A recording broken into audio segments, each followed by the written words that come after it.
Sports mix. You in the mix, rockin' with Kenny. When it comes to news, man, he got plenty. You in the sports mix with Kenny, news and knowledge. A lot of dope techniques make kids become scholars. You need to tune in. A lot of hot topics. When it comes to sports, Kenny sound like a prophet. You in the mix, man. You in the mix. Plus he keep you up on all the hottest trends. Plus you never know who he has as a guest. So grab a cold one, man, and just tune in. You in the mix, man.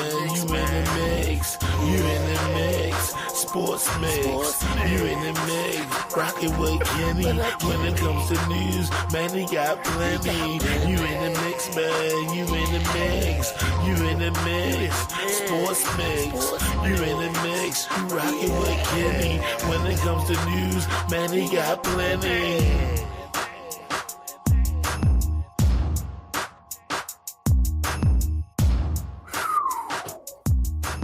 Sports mix. Big Kenny in the building. Tuesday night, y'all know how we do it every Tuesday. Facebook, Instagram, YouTube. Got TikTok, YouTube this week. We live. Got a special guest, Gray, join us. And a few, just a little housekeeping. We're going to have about 3, maybe 4 more episodes before we take a break for the summer. We've been grinding pretty much since football season. Every Tuesday, might have had a week off here and there, but we've been going hard the last 6, 7, 8 months. So it's about time for a break. So we're gonna go another couple weeks, get a little break in, and to get refined, retuned for the football season coming up. Ravens, making some moves. Bring my man up, my sidekick. What's up, brother? Can you hear me, Kenny? Hear you loud and clear. What's going on? Can you can't me? hear me. You can't hear me though. I can hear you, but you can't hear me. But we here. You might have to go out and come back. But we're gonna get it going. So I got my special guest, Gray, join me. Let me get my man get his audio straight. Hope my guy got his audio together. You know what I'm saying? So before we bring him up, my guy said he was born in Pittsburgh, Pennsylvania, lived in Mississippi for a little while, came here to Baltimore at 7 years old. In 1979, he gives credit to a coach named Buddy Norris, who taught him the game of basketball. Let me bring my guy up. You got me, Dean? Yeah, I'm good. You hear me? Yeah, I got you. Yes, sir. Yes, sir. So my guy, our special guest, went to Woodlawn High School. That's where I got to know him. We played against each other in high school couple years. He was a 2-sport star there at Woodlawn. Took his talents to the University of Maryland, where he played basketball for 4 years there. Was the number 30, the 31st overall draft pick to the Sacramento Kings in 1993. Played 8 years overseas and in the NBA. Retired at the age of 30. Of course, he played in the NBA. He's played in Spain, Italy, Greece, Poland, Uruguay, Argentina, Turkey. Played for USA Basketball, where he won a gold medal. Was a CBA champion. Played in France, Bolivia, and Australia. My guy right now is a youth advocate, or youth advisor, husband, father of 2, grandfather of 2. Grandfather, wow. It's crazy. Well, right now, I'm gonna let him talk about the last part, but he, giving his life to Christ and passionate about his walk with Christ and his work in the church. Special guest, Woodlawn's finest, University of Maryland basketball legend, my guy Everett Burns. What's up, my brother? Uh-oh. Got some technical difficulties. Can you hear me? Evers. Let me pull him out. We gotta get that sound right. Yeah. Get that sound right. Let me text him. Just let him know. Get him right. But we gonna get this thing right. This is part of it's part of the business. Yeah, that's the way it goes these days. Part of the business. Technology. Let me see. So before we get it going, you remember Average down at Maryland, Dean? I do. Yeah, I remember him coming in. I remember, Maryland recruiting him and him making that decision to come to College Park to play ball. It's always a good thing when the local university can keep the people in house. That from the area, and that was a good thing. Can you hear us? I can't hear. I don't know if you can hear me, but I can't hear you. I can hear you fine. Yeah, we hear you. Yeah. So you might have to log out and log back in. Let me see. But he can't hear us, right? Right. I'm gonna text him now.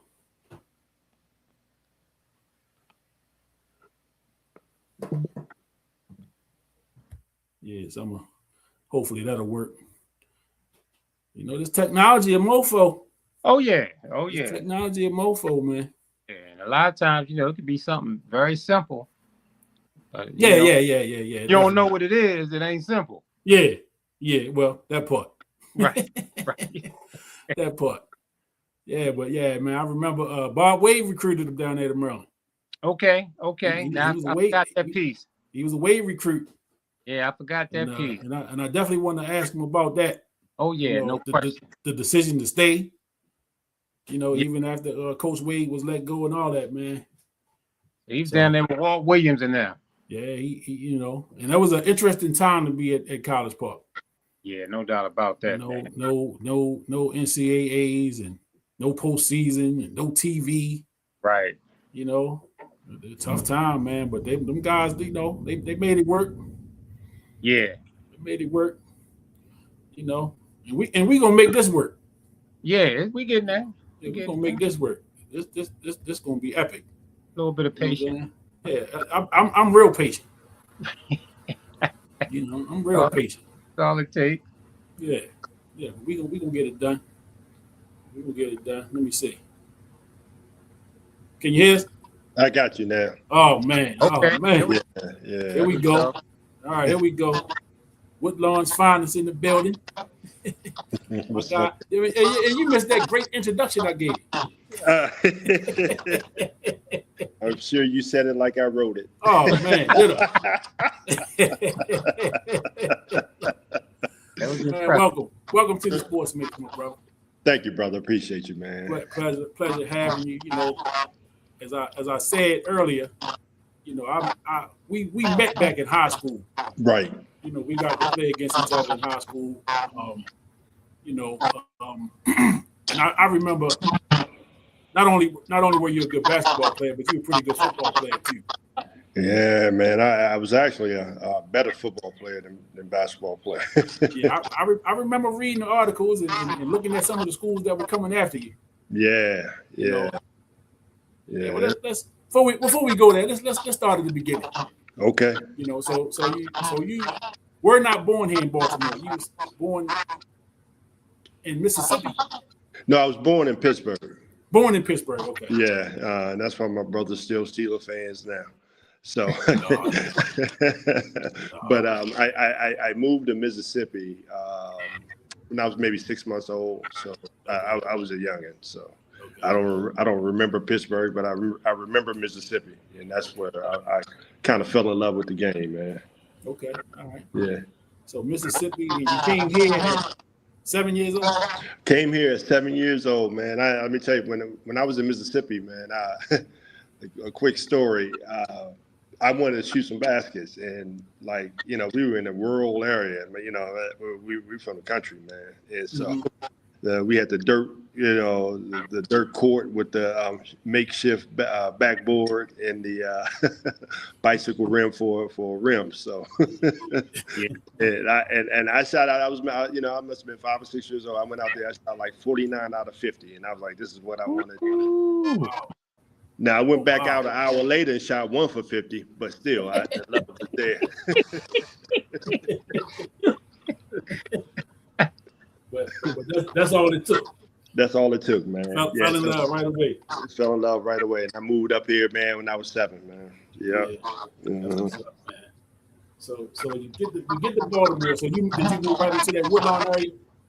Yeah, man. We were Canfield. You familiar with Canfield? Yeah, that's home, man. That's man, and nothing but love for Canfield, man. And a guy by the name of Buddy Norris and my fellow Canfielders, they'll vouch for this. Buddy Norris was the one who taught me the game, how to play. Okay.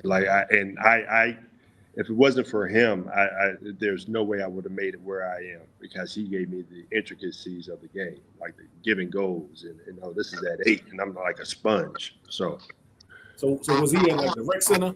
he was at the rec center. Yeah, he was at the rec center. He was a coordinator at the rec center, and he had a basketball skills camp, man. And I took it at 8 years old and changed my life, man. Nice. Yeah. So at 8 years old, Mm-hmm. so this is late 70s, early 80s. Exactly. Who are you looking at as far as basketball players, like the kind of, I want to be like this, or I want to? Well, it wasn't even a comp. It was about me just getting better. Like when I was 9 years old, I played in my first game, man. I was horrible, bro. Like I caught the ball, turned around, shot it. I don't even know if it was our basket or not. But that same day, this is a vision of a father, man. My dad went out and got me a goal, and man, I played on that goal, man, for at least 18 hours a day, man. Like I would stick my dad's keys out of the car and back it up so I can shoot. Waking up at 2 or 3 in the morning. So yeah. But but by 10, that's when it started coming together. Yeah. You big guy, so were you always like taller guy in class and all that stuff in your age? Always, yeah. I was always the big youngin, man. Yeah. How was that?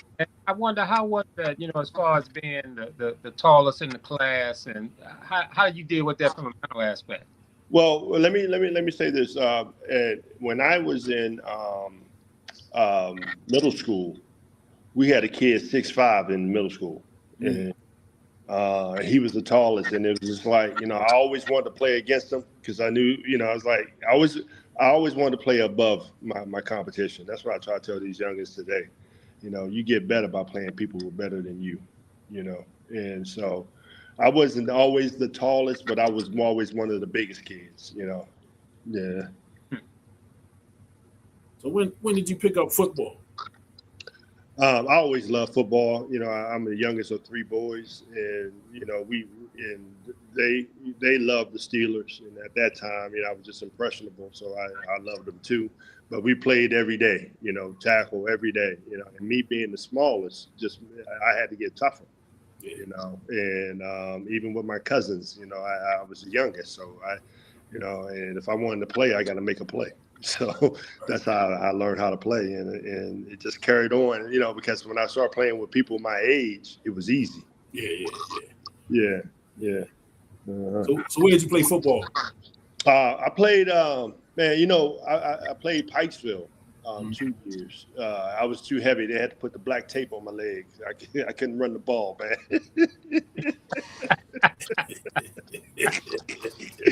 You know what I'm talking about. That's why you're laughing. But I could never make weight. So right. No, I never could make weight. But so I would football just came easy. And then my oldest brother, he was a beast at it. That was my first and true, role model, because he was being recruited by different schools and all. And, I wanted to be like him. So, yeah, I just want to be the best football player I can be. And it carried over. Yeah. Let's stick with football first. Okay. So your football career, like I said, I remember, reading the articles in some paper. Right. I remember, and you're going into your senior year, they talking about some of the schools that were coming after you. Man, listen, I had my own mailbox in the office. That's how much mail I would get. Wow. I had college football coaches follow me from class to class, man. Mm-hmm. My senior year stats, though, I mean, I played tight end, and like my sophomore year, I was an offensive tackle. But going into my junior year, I told my coach, I said, I want to play tight end. I don't want to play offensive tackle. And he said, well, come back in shape. And he said, you got to beat out the captain of the team. And that's what I did. So, wow. Tough. Yeah. Tough. And then my senior year, I mean, I had 29 catches, 12 touchdowns, over 700 yards. So, wow.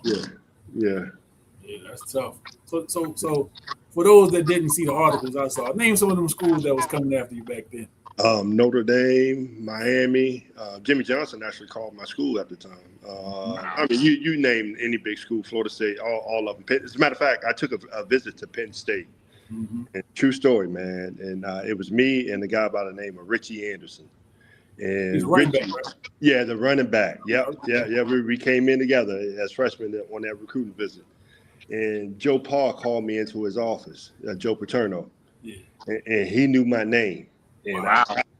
He had me set right there. And I was like, if I play football. No, and this is what he said. He said, Evers and Richie. He said, listen, I don't plan on redshirting you. And I want you all to be able to start, but you got to work for it. And he's saying this as a senior in high school, and he's telling me that he has that faith in me. Yeah. I was like, man, if I play football, I'm going to Penn State. Yeah. Yeah, but I'm diehard Terp though. So So Terps trump everything. So I just want people to understand, right? That we all of a certain age. So you talking Notre Dame? That's Lou Holtz. Right. Yes.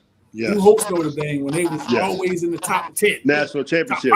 Yeah. Texas, Miami, UCLA, USC, Jimmy Hawaii. Johnson at the U. Jimmy Johnson was at the U. He was at the U. Yes, sir. Bobby Bowden at Florida State. Yes, sir. I mean, these are legends. Alabama, Mississippi State, West Virginia, man. It was crazy, man.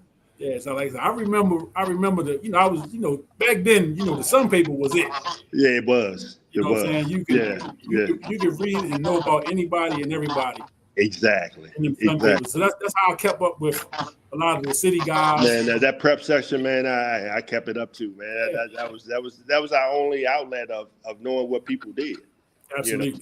Yeah. Absolutely, man. So, I definitely remember reading those articles and remember, you being recruited by some of those big schools. And again, for that time period, you talking about the best of the best. Yeah. You know what I'm saying? Yeah. So yeah, it's clear the type of level you were on, and like and from your mouth to our ears, you said you were a better football player than basketball. Yeah, by far. At talent wise, I was just so much better in football than I was basketball. But my passion was basketball. Yeah. So let's go back. Okay. So now we're gonna get on that because basketball is what took you to first. Yes, sir. So all right, let's start like middle school age. So middle school age, is kind of where you start to separate yourself from the pack. You're exactly right, man. My mom and my dad, God rest his soul, would always joke me when my middle school from 10 to 14. They were like, what part of Baltimore are you in now playing basketball?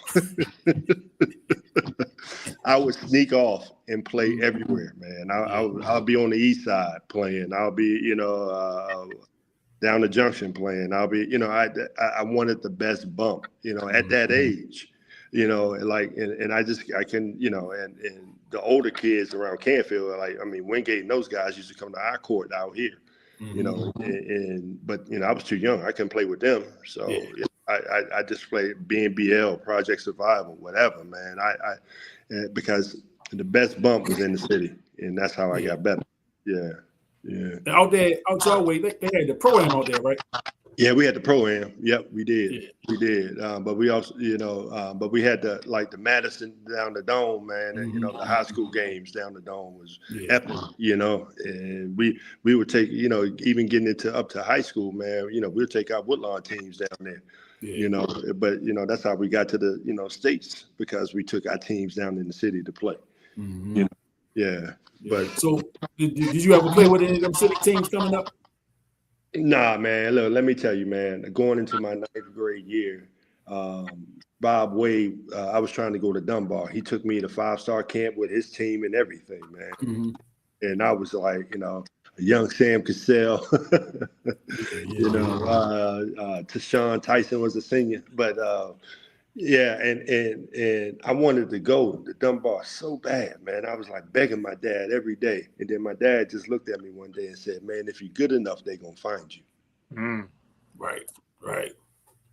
And that was all he had to say, you know. Yeah.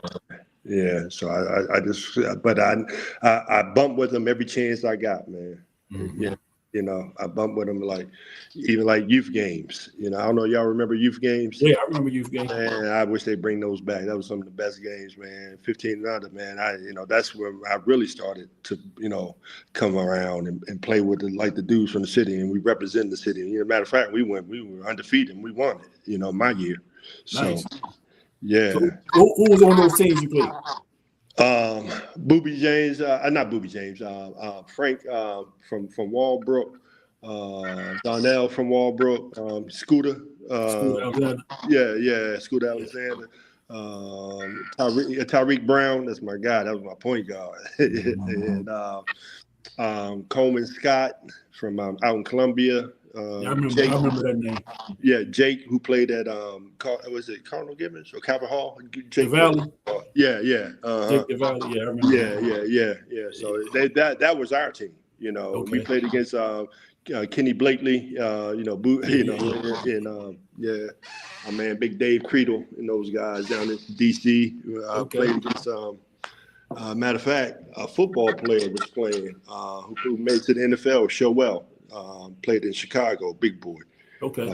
6'6", yeah. But but you know, I wanted that bump, man. Mm-hmm. I just whatever the bump was the best. Like I wanted it, you know. Like I would go up and play against a guy in the neighborhood block, Aaron Barnett. He's actually running for city council right now. But Block used to beat me up, but I needed that, you know. And so. He got family from out our way. Yeah, exactly. He got family from out our way. Yep. Yeah, but Block used to beat me up, but you know, Block knew what it was going to take. You know, even if I didn't. You know. Yeah. All right, so you get the Woodlawn High. So look, my dad is academia, man. He was in academia, and my first quarter of Woodlawn, I got an E messing around in class, not doing the work. The work was easy, but I was just being lazy, you know. Yeah. And my dad got my report card and sat me down in the living room and said, "Son, look, we ain't raising no dummies in this house." He said, "You can't play basketball this year."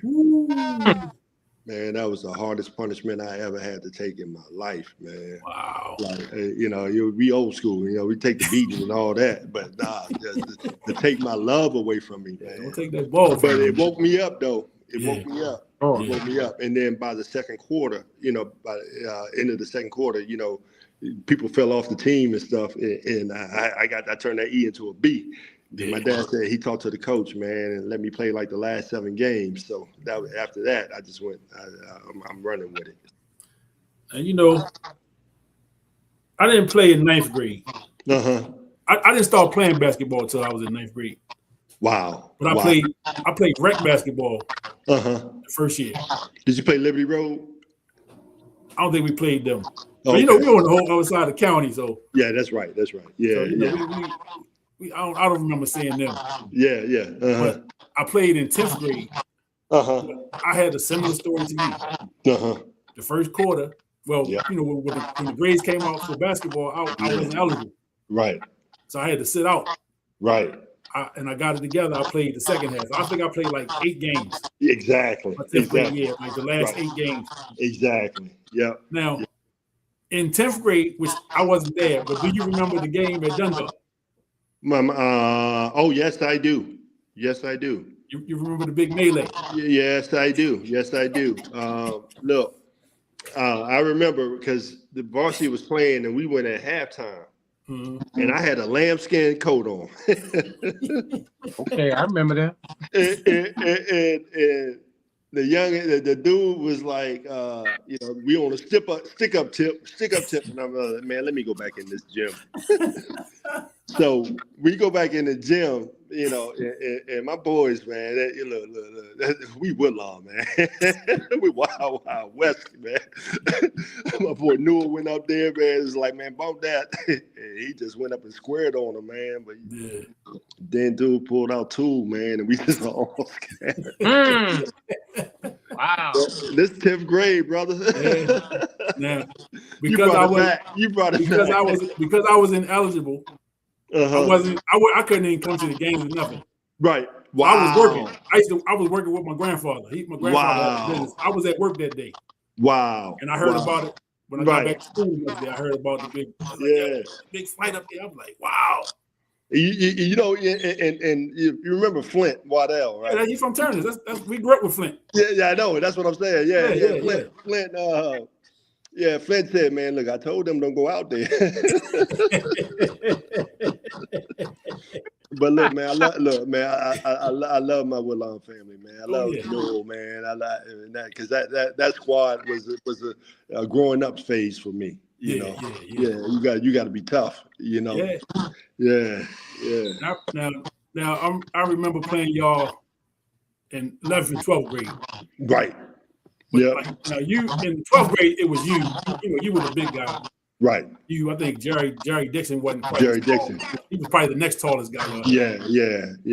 But when we had Sky Hayden too. Sky Hayden was about 6'5". Jerry was about 6'4". But Now me and you the same class, 89. So in 88, man, y'all had Handy about 6'5". You had Aaron Miles about 6'5". Yeah. That was big across the front. Yeah.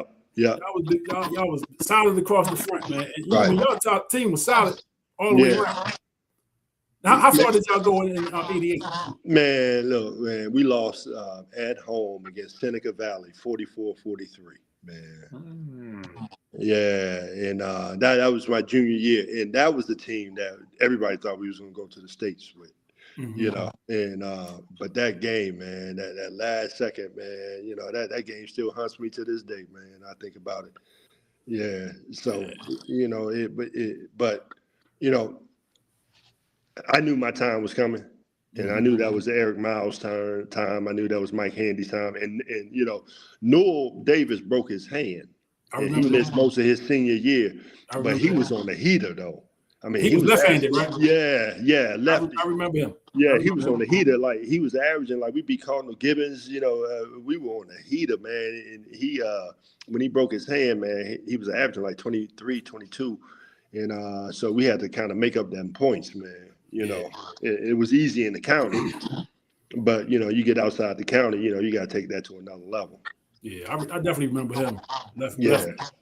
Yeah. Who was the little guard y'all had? Little quick. Kim Hall.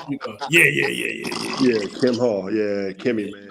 Kimmy had all the tools in the world, man. Yeah. Some good times, man. So, like, on the west side, you know, the more put together teams were on the west side. Right. So with Woodlawn, Randallstown was always Randallstown was thick. Yeah, Milford too. Milford. Yeah. Now you remember when they switched it? So like in 10th grade, we played everybody. Yes. And then in 11th grade, they kind of did something. To the divisions almost. We never played Milford again. Wow. Like in 11th and 12th grade, we never played Milford. We didn't either because we were 4A, so we had to play each other. Yeah. Milford was like 3A or something like that. Yeah. But Randallstown, we played Randallstown twice my senior year. Yep. We played them twice, and we played y'all once. Right. We was a 3A. Right. We was a 3A, y'all was 4A. So I guess you played 3A, 4A, like a 3A, 4A. Right. Yeah. You didn't play the 1A, 2As. Right. Yeah. Right. Yeah. Yep. So like for y'all, the big Randallstown Woodlawn was a big game. Yeah, but you know, like our coach, man, Jerry Phipps, he would take us over to y'all side all day, every day, man. We scrimmaged like Clifton, we scrimmaged Dunbar, you know, we scrimmaged Calvert Hall. You know, it didn't matter, man. We if we want to be best, we got to beat the best, you know. Yeah. And I remember some of them scrimmages. I remember going into Dunbar, they ain't let nobody dunk out. You know that Dunbar rule, and nobody can dunk in Dunbar, and I got one. Yeah. And I'm like, yeah, I'm gonna get another one. You know, it's just, but it was, you had to have that mentality. You want to win, man. And that's why that junior year, because that team was so talented. That was probably the most talented team I played on in high school, and lost in the first round. You know, yeah. And then y'all play like in the was it the Laker Port tournament or the Port Laker? Yeah, we did. Yeah, I think we won one and lost one. I think we lost to Dunbar like by 3. No, actually, we lost both. I think we lost to Dunbar like by 3 and lost to Lake by 1 or something like that. Yeah. Yeah. But see that again. I ain't going. Matter of fact, I ain't even gonna go there. Good job, Woodlawn. Let me leave it at that. Good job, Woodlawn. You know, we didn't have those luxuries outside the county, man. We didn't have the. We played basketball season. After basketball season, they didn't really fool with us. Nah. You know what I'm saying? They didn't have us doing nothing during the summer. We didn't really have a summer situation. It was just we just hooped during the summer. You know, we didn't really have our team didn't really stick together. Nah, we didn't really have that leadership really. But you know, that's when I played youth. That's why I tried to get into those national teams, man. That's why I played youth games. My dad wouldn't let me play AAU. I played locally, but he wouldn't let me go to Florida. I was trying to go down there with Sam and them, man. Yeah. And matter of fact, Sam said, "Big Ev, I needed you." They were playing against Doug Edwards. He said Doug Edwards killed him. You know. Yeah. Yeah, Doug Edwards killed me in college too, but I ain't gonna talk about that right now. Florida State, man. Yeah, he a Florida boy anyway, though, right? He a Florida boy. He Miami boy. Yeah. I remember that. He had some brothers that played too, right? Yeah, I think so. Yeah. Yeah. Yeah. So what's your high school or your college recruiting looking like? I know we know you ended up at Maryland. What kind of schools were coming at? Mid-level, man. The only other ACC school looked at me was Wake Forest, man. You know, I took a recruiting visit to St. Bonaventure. I took one to Duquesne. You know, Temple came in late, but I always said, like, I'm only playing basketball if I play at Maryland. You know, that's just you know, like, I'm gonna tell you, the first time I went to a Maryland game, my brother was being recruited for Maryland. It was 1983, and he was being recruited for football. And then it was Christmas Eve, and they invited us to come to the game. It was my first time going to a college game, and I saw Adrian Branch, who was left-handed. Yeah, he became my all-time favorite. And I tell AB, even till I say, you're the reason why I went to Maryland. Yeah. You know, but what's so crazy, they were playing Boston College. And Gary Williams was the coach for Boston College. So my college coach was on that floor too. Wow. It was crazy, man. You know, just that when you start thinking about like things that happen in your life and the things happen for a reason, you know, it's amazing, man. Them 6 degrees. Yeah, exactly. 6 degrees. So now I heard did you go to Bob Wade camp in '88? I did. So that's what I heard. So y'all went the week after we went. Right. So we went, I guess, the first week. Y'all guys came the second week. Right. So I heard you were there. Right. After the fact. So we missed each other by a week. Yeah. Yeah. I'd have loved to have been down there. The week. Man, you know, I really did. I wanted to play in the night games. I really didn't care about the camp. Yeah. I wanted to test like who I'm gonna be playing against. Yeah. You know, and a couple times like Speedy Jones and those guys, man. You know, I watched some of that. Yeah. Remember that? Yeah. I watched some of that. Sometimes they would let me play in that part, man. Like, you know, okay, this is what I need to do, and like, how fast is the game? You know, just trying to get used to, you know, what's about to happen. You know, I remember watching Dave Dickerson. And, Massenberg. Yeah, I remember all them guys being down there. Yeah. And, I used to talk. C.R. McCoy. Yep, the little guard. I used to talk to Kirk Lee, bro. Those Kirk Lee people. That was the coach. Ralph Lee. Yeah, Ralph. Yeah, Ralph was down there. He was. Ralph was down there. Ralph was down there. Ralph used to talk. We used to talk a lot. Oh, y'all did? Yeah, we used to talk. He used to just kind of telling me what I needed to hear. But man, I was so green. You know what I'm saying? I really didn't understand what he was telling me. But I never forgot. I never forgot him taking the time to talk to me about, do this, you need to do that. You know what I'm saying? But I never forgot that. Yeah. I never forgot that. Yeah. Yeah. Hey, answer me this question. And I've been trying to figure this out. Am I the only county guy or the first county guy to be drafted who played all 4 years in the county? To the NBA? Yeah. I was going to ask you. So I've been trying to find out because I'm not. I think I'm the first who went to Baltimore County all 4 years to be drafted. Yeah, I was going to ask you that. Yeah, so well, I definitely was going to ask you: are you the only Woodlawn guy? Oh yeah, I'm definitely the only Woodlawn guy for basketball. Football, no. Football, yeah. No, but Woodlawn was known more for football than basketball. Yeah. Keon Carpenter. I mean, I go back to the Carlton Bailey. Bailey, I forget he's from Baltimore.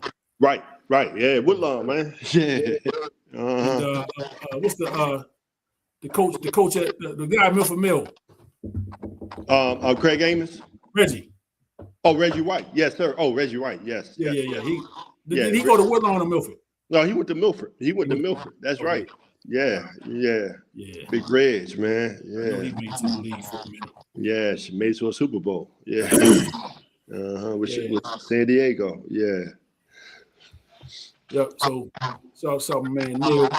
Yeah, we was down Maryland camp together. Yeah, that's what's up, man. Yeah. But I was looking forward to going to 5-star that year. I was mad because they didn't invite me to the Nike camp. Remember that Nike invitation only camp? Yeah. Back and they didn't invite me, and some of the dudes that they invited, they were coming to the 5-star that week. Man, I tried to crack every one of them heads, man. I made the all-star team, everything. I tried to crack their heads, man. So, yeah, every last one of them, I tried to go at them, man. That's how you're supposed to do it. Right, man. That's the Baltimore way. So, yeah. So it was no other choice. Once Maryland was in the picture, you were sold. I was sold, man. At the time, Brian Williams was there. My junior year he was there, and he was, he became one of my favorite players, and so, I was like, man, I got to go. I got to play with these dudes, man, and I had the chance to play for Wade, again, I couldn't play for him in high school, maybe I can play for him in college, Yeah. So let me ask you about that. Okay. So, Coach Wade is near and dear to us. Right. Baltimore people, Right. There's a lot of stuff been said about him over the years that I didn't particularly agree with respect to the whole Maryland situation. Right. I remember the week that we were at camp. It was some rumblings. Right. You know what I'm saying? Of some things going on. The week we were there. Right. And I know they were talking about Brian Williams may not come back. Right. Around that time, I don't think it was a done deal at that time, but it was rumbling that he wasn't coming back. Right. And so you got recruited by Bob Wade. Right. So at what point in your after you had signed and everything, at what point did they relieve him of the job? Was it still a chance for you to open back up and go somewhere else? Or? Yeah, it was. I could have backed out, but if I'm not mistaken, Bob Wade called my dad and told him to tell me to go to Maryland. If I'm not mistaken, I can't verify it now. My dad, it's not here, but I did. I think Coach Wade wanted people to see that I was good enough to play at that level. And he shared that with me. He's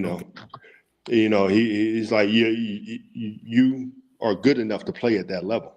Even when because I remember seeing articles that people thought I was going to ride the bench for 4 years. I should be playing football. I remember those articles. And I just know me. Motivation. Right. Right. You know, and so yeah,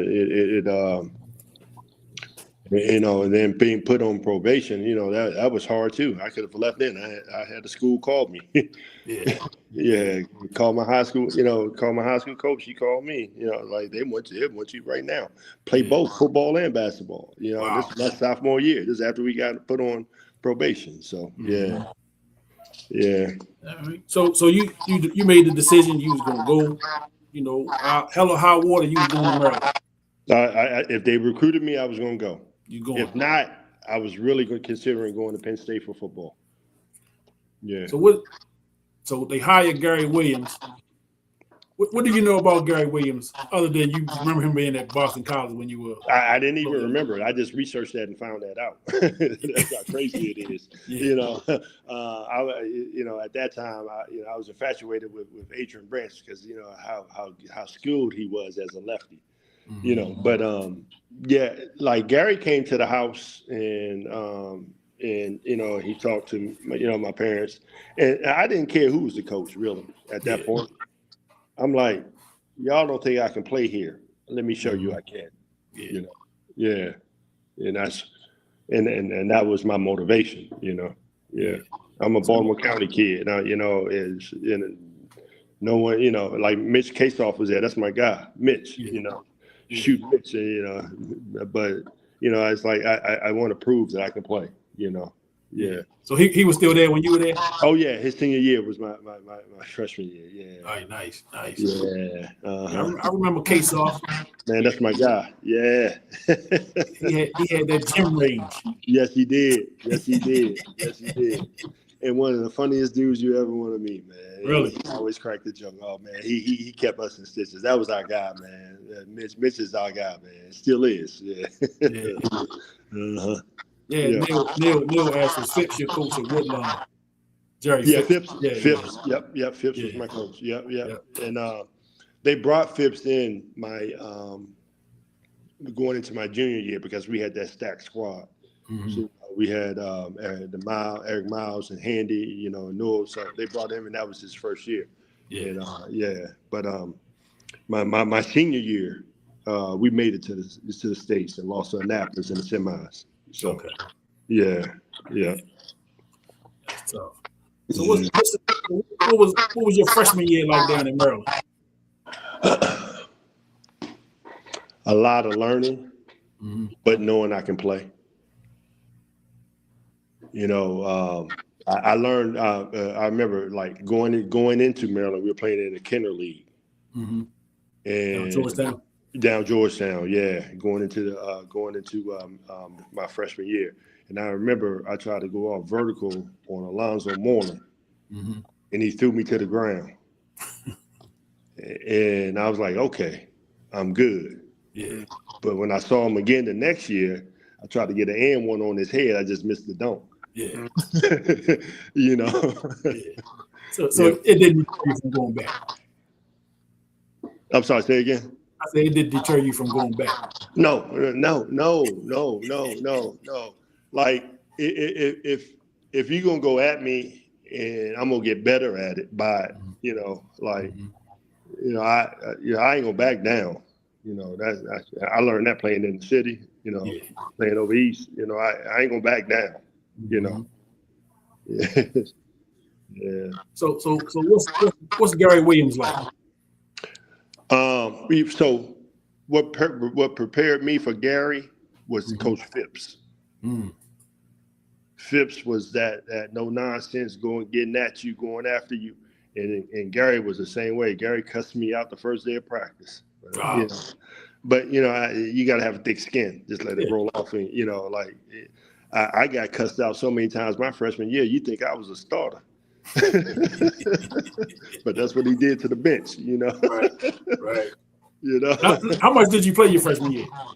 I got freshman of the year for my team. I played quite a bit, man. I had my high score my freshman year was 17 points. Okay. And so I got burned. I made sure that I'm not going to be that last man off the bench. You're going to put me in the rotation at some point. And so he did. And he let me play, and every time I played, I'm trying to get a bucket. You know, I'm like, can I get a bucket on this dude? You know, whoever was guarding me, can I get a bucket on you? Yeah. So your time in Maryland was unique because of the probation and all the stuff that was going on. You guys couldn't be on TV. Right. No tournament. Right. So like navigating that. I love Maryland, did it bro. make it difficult or this? I love Maryland. That's all I saw. Yeah. For me personally. Yeah. You know, I'm like, okay, I know we on tape delayed and all that, but I'm still in the ACC playing in the cream, I guess the cream of the crop. And I'm not, I'm playing against like my all 4 years, 3 of the years ACC teams won the national championship, and I'm playing against them. Yeah. You know what I mean? Yeah, so the probation didn't shake me, or and then I'm still on that premises. If I'm good enough, they'll find me. Right. So yeah. And it's pretty interesting, and it's pretty interesting that team when you were Gustav and Massenberg and Walt Williams and them guys on that team. I mean, when you think about that lineup, I mean, those 3 guys plus you, all y'all got drafted. Man, they bust my butt every day, but they loved me afterwards of getting me better. Listen, I give a lot of my career's credit to Walt Williams. Walt, that's my dude, man. Like he's the one who prepared me to get through college and get to that next level. And just in the mindset, and then he coming back and dropping nuggets. It's just I appreciate that because I took everything he said to heart. At that time. So yeah. Good stuff. Yeah. So yeah, but that talent though, you're right. Mustaf, man. Mustaf was a talent, man. Tough. Massenberg, talent, man. Tough. Man, Walt and Jesse Martin, y'all don't remember. He only was there for a couple of years, but Jesse Martin could get a bucket, and we had a squad, man, But what's he called that team? Derek Lewis' brother, right? Who? Cedric Lewis. Yeah, said Bigfoot. Yeah, said. Yeah. Said, man, and one of the nicest dudes you will meet, but you will not get a shout off on him. He's a popping fool. Man. Yeah, man. I remember we were down by 20 in South Florida, and they were cussing us out and everything. Man, Foots came out, man, had 13 blocks in the second half, man.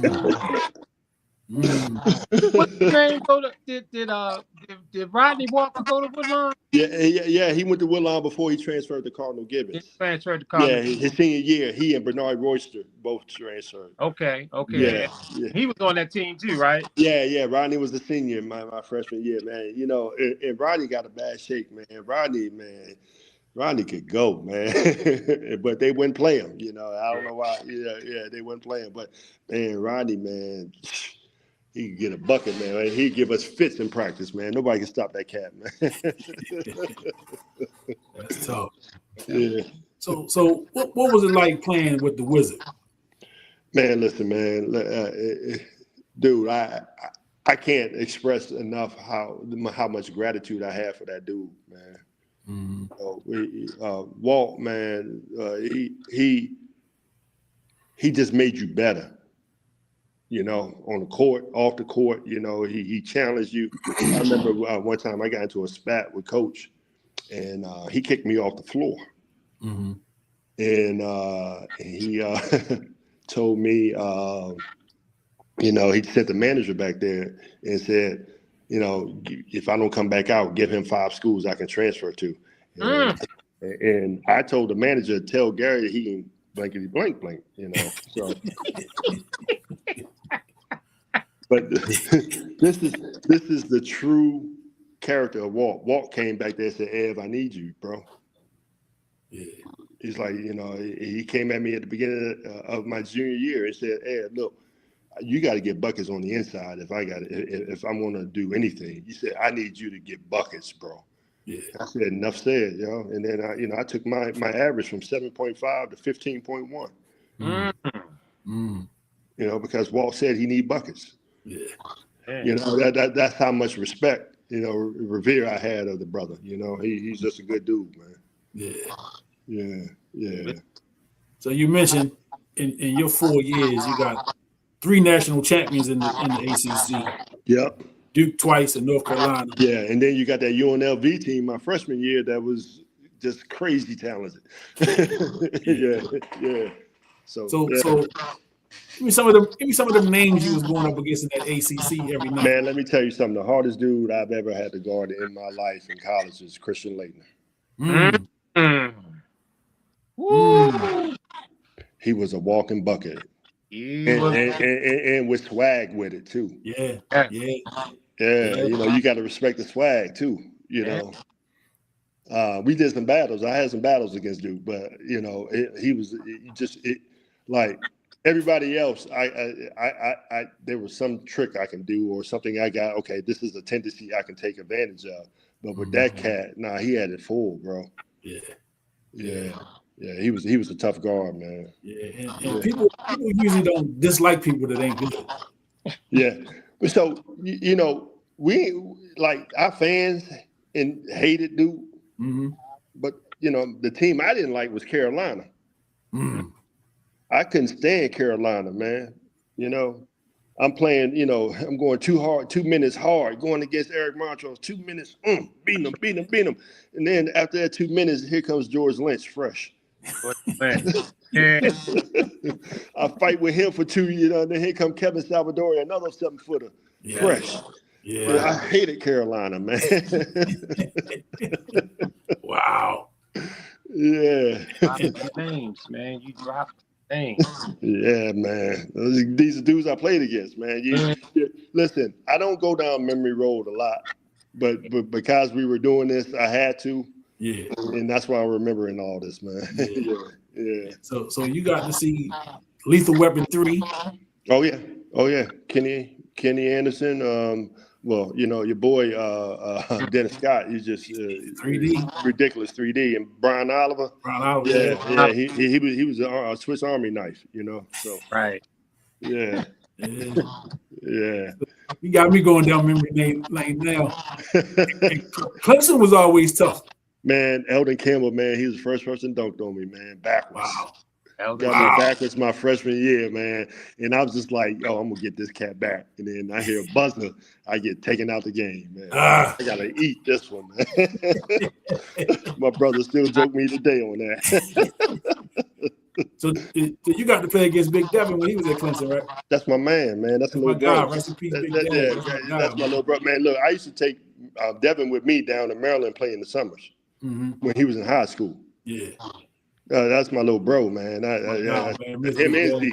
and Z. Yep. Rest in peace to both. Right, rest in peace to both of them, man. But man, that was little brother right there, man. That was little bro. Yeah. When I had Dante Bright on here a couple weeks ago. He said the Clemson recruited him and Mike Lloyd. Yeah, man, listen. Yeah. I think Mike Lloyd, man, if he would have stayed at Syracuse, he would have been crazy, man. Crazy. Ridiculous. You know, and Dante already had his, you know, he was already putting up numbers and you know, and all them, you know, they are youngins, man. Yeah. You know, but I'm so proud of him, man. Dante and Turk and Keith Booth, and all of them, man. Noodles, man. Yep. Rodney Elliott, yeah, I'm proud of him. Yeah, so I mean, you got to see some big names, you know what I'm saying? But you held your own. You know what I'm saying? It wasn't, you know, you weren't the McDonald's guy, you weren't, you know, but you showed you belong. Well, you know, one thing I learned in Baltimore, man. Baltimore, we go hard. You know, and we're fundamentally sound. And so I just realized that if I play harder than people, my fundamentals will take over, and I can, you know, last. I can be here, you know. And man. That's. But one thing I learned about Baltimore cats, man, who hoop, they survive wherever they go. They can change the game like that, man. Like I remember saying, me and Wingate were out in Seattle together. Yeah, I almost got into a fight with your boy Gary Payton. Oh man, you and GP ready come to blow? man, look, I'm not that one, man. And you know what's crazy though? Like I'm not a fighter, but I ain't gonna back down. Right. And so GP was trying to get on me, man, throwing me bad passes, and then I called out the wrong defense. It was my fault. I called out the wrong defensive color on defense, and he stopped practice and tried to make a mockery of me. I said, Slim, check this out. I ain't gonna do this in front of you, but we can go to the parking lot. I said, I don't care I don't care who you are. I don't care where I am, but you ain't gonna sit here and belittle me like that. Now I ain't say it that nicely, but I'm a minister now, so but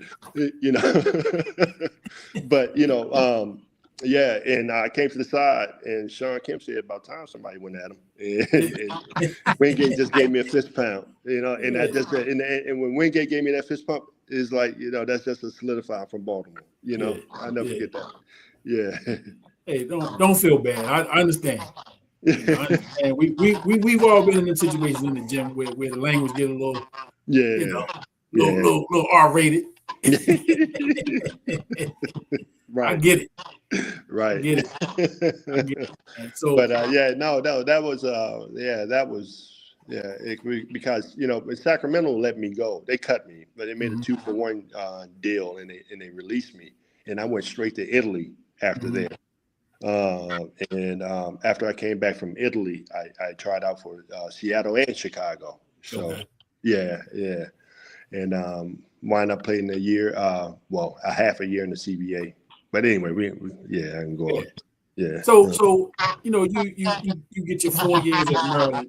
Again, you played at Maryland at a time where Maryland was kind of in the background because of the suspension. What was it? Well, it started with LB. When LB. Yeah. Of course. That dark cloud. We were coming out of that dark cloud. Yeah. And again, shout out to Gary Williams for staying the course. Yeah, I give him a lot of credit, man. Fighting through that, because there was a tough. Right. I've heard him talk about during those times thinking about leaving. Yeah. He thought about leaving Maryland because of the probation and all the stuff that was running against him. Right. So he stayed, and then so you got. So did you and Curtis Short cross paths any? That's my guy. Yeah, Curtis. I had 2 years with Curtis. He was my roommate on the road. My senior year. Yeah. So his dad was out coaching. Oh, was he? Okay. He coached us our junior year. Oh, okay. Senior year, he stepped down. He wasn't the basketball coach the senior year, but he was out coach junior year. Okay. Yeah. His dad's awesome, man. But Kurt, man. We used to call him Drago. Yeah, for sure. He looked like the Russian from Rocky. Right. Yep. Right. He used to come like, because I think he was at McDonough before he went to. That's right. Before he went to what's the school down there, DeMatha. Right.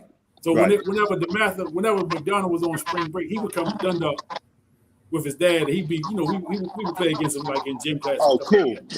Yeah. So we've been knowing Kurt since as long as I've been in high school, I've been knowing him. Yeah. Good dude, man. Good dude. He was he's strength and conditioning coach for the longest for the Ravens, wasn't he? For a minute. Yeah, he's been with a couple NFL teams. Yeah.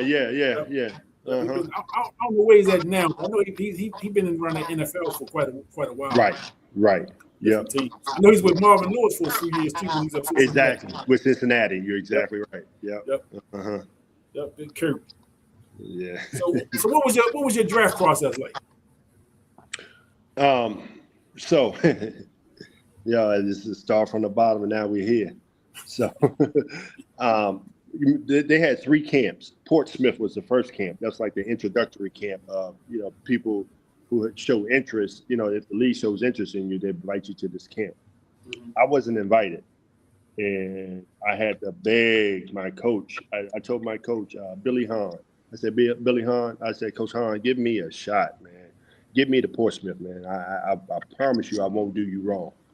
He said, all right, I'm going to put you out there. I'm going to get you there. And so I got the letter. I got the Portsmouth, man. I showed out, bro.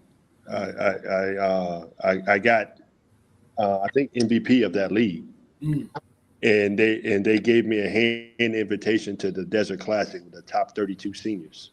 Okay. in the nation at that time that, you know, who weren't going lottery and all that, but these were just seniors. So there's a classic. So I'm like, okay, I go out there. I should have gotten MVP for that, but I made the All-Star team because I balled out, bro. I balled out. I mean, I destroyed whoever was in front of me, destroyed them. And then we went to the Chicago camp, the big camp. And and they were like, you know, you got to play a couple of games. I said, okay. And I remember I had played against Brian Salyer. We had played against him in Oklahoma here in Baltimore at my senior year. And then right before the jump ball, I said, "What's up, B?" He said, "Man, this different, man. This ain't college, man. This is about money." And he was telling this boy, "Ain't this right? Ain't this right?" I said, "Oh yeah, okay." 21 at halftime.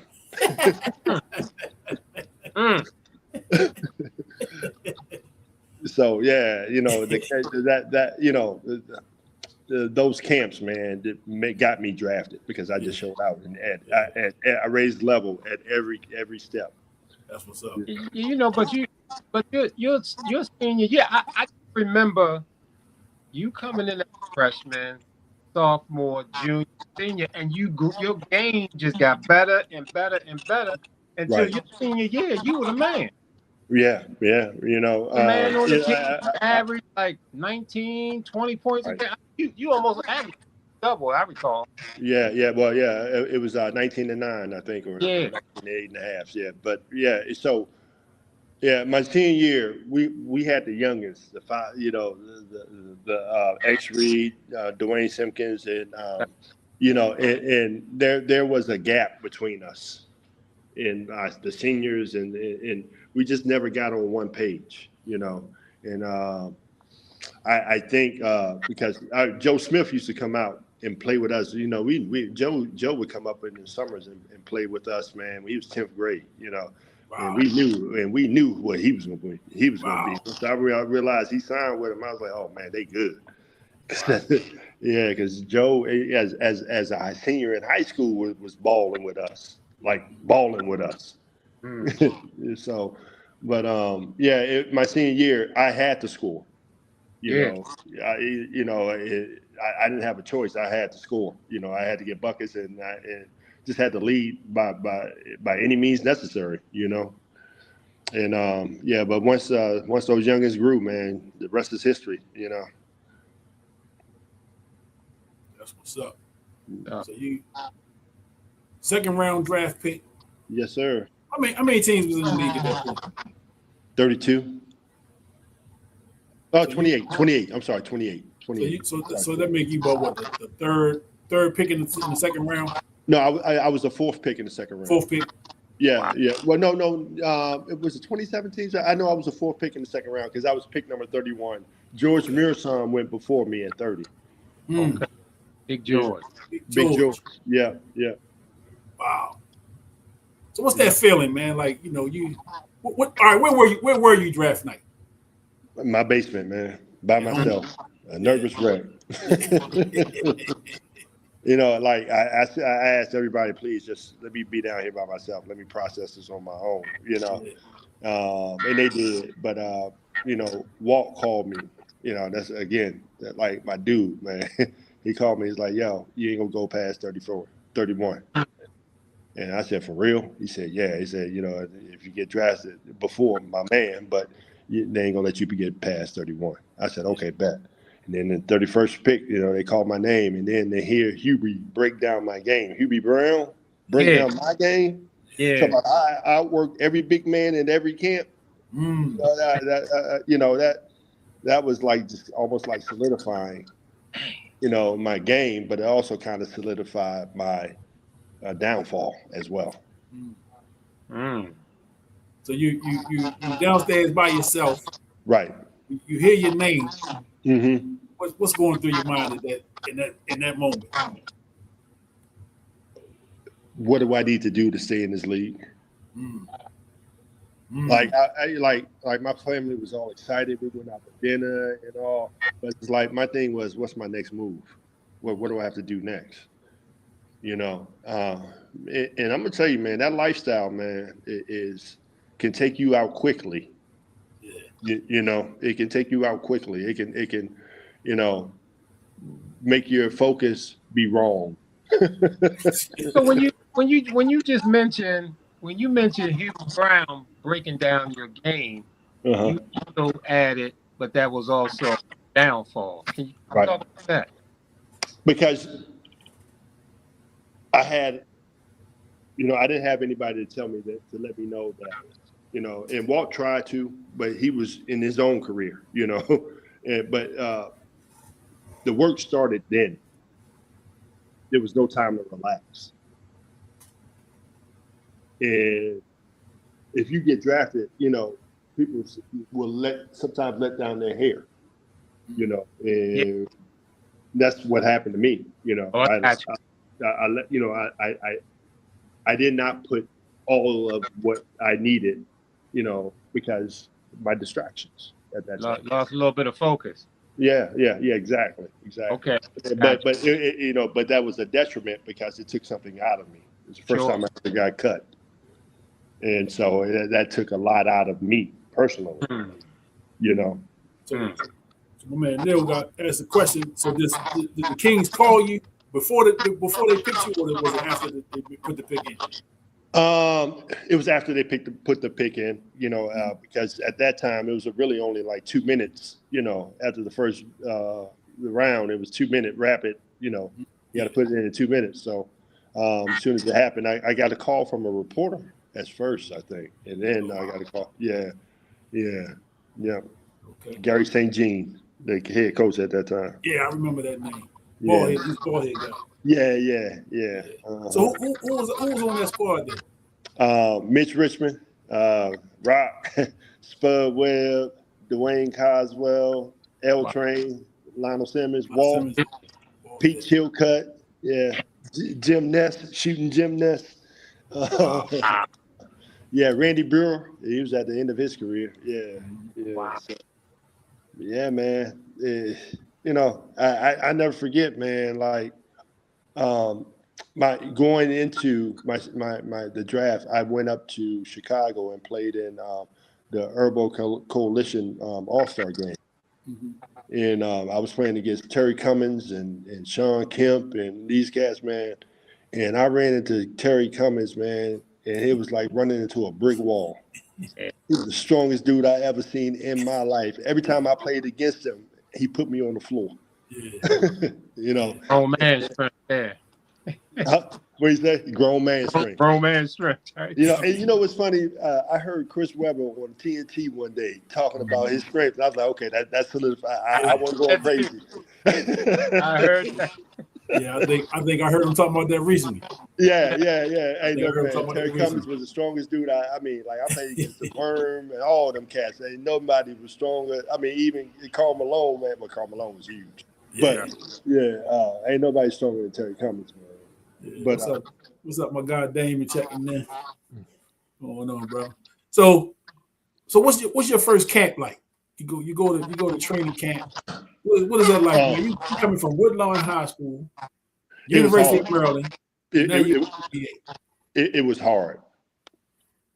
For me, it was hard because it was a lot to learn in a very short time. There's so many. When you're at that level and you got to think on the court, you're gonna struggle. Yeah. So you got to get that process down as quickly as possible to make it second nature, to let your talent take over.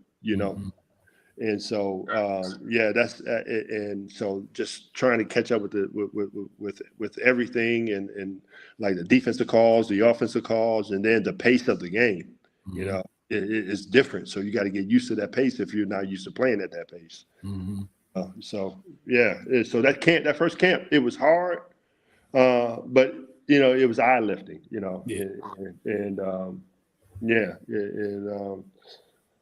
I just remember my first preseason game. It was in Portland, and I was just like, okay, all that running was for this because I was flying up and down the court. It had some good legs, and so.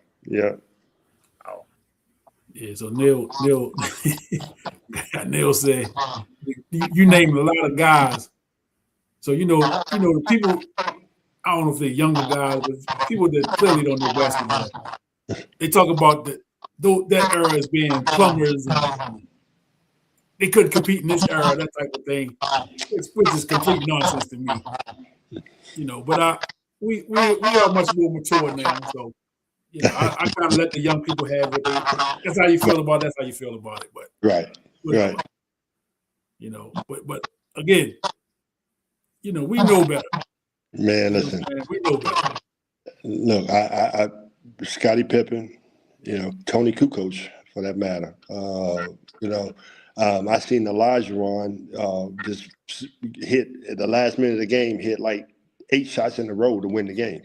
Wow. And like with moves not traveling, like what's going on now. I ain't gonna go there with the youngins, but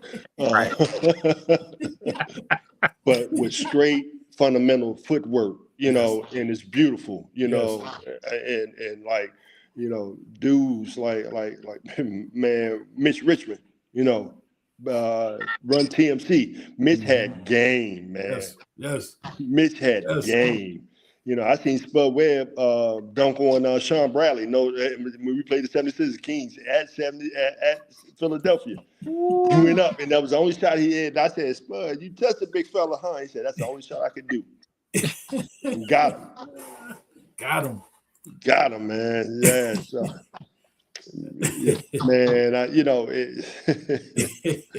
yeah. But see, man, that perspective, you gotta, you got an opportunity to be on the court, right, and see it at that level, right. You know what I'm saying? And so I'm sure when you hear conversations about people saying, I don't know because you don't see confrontations with them. You seem like you probably just let people have their say and just go about your business.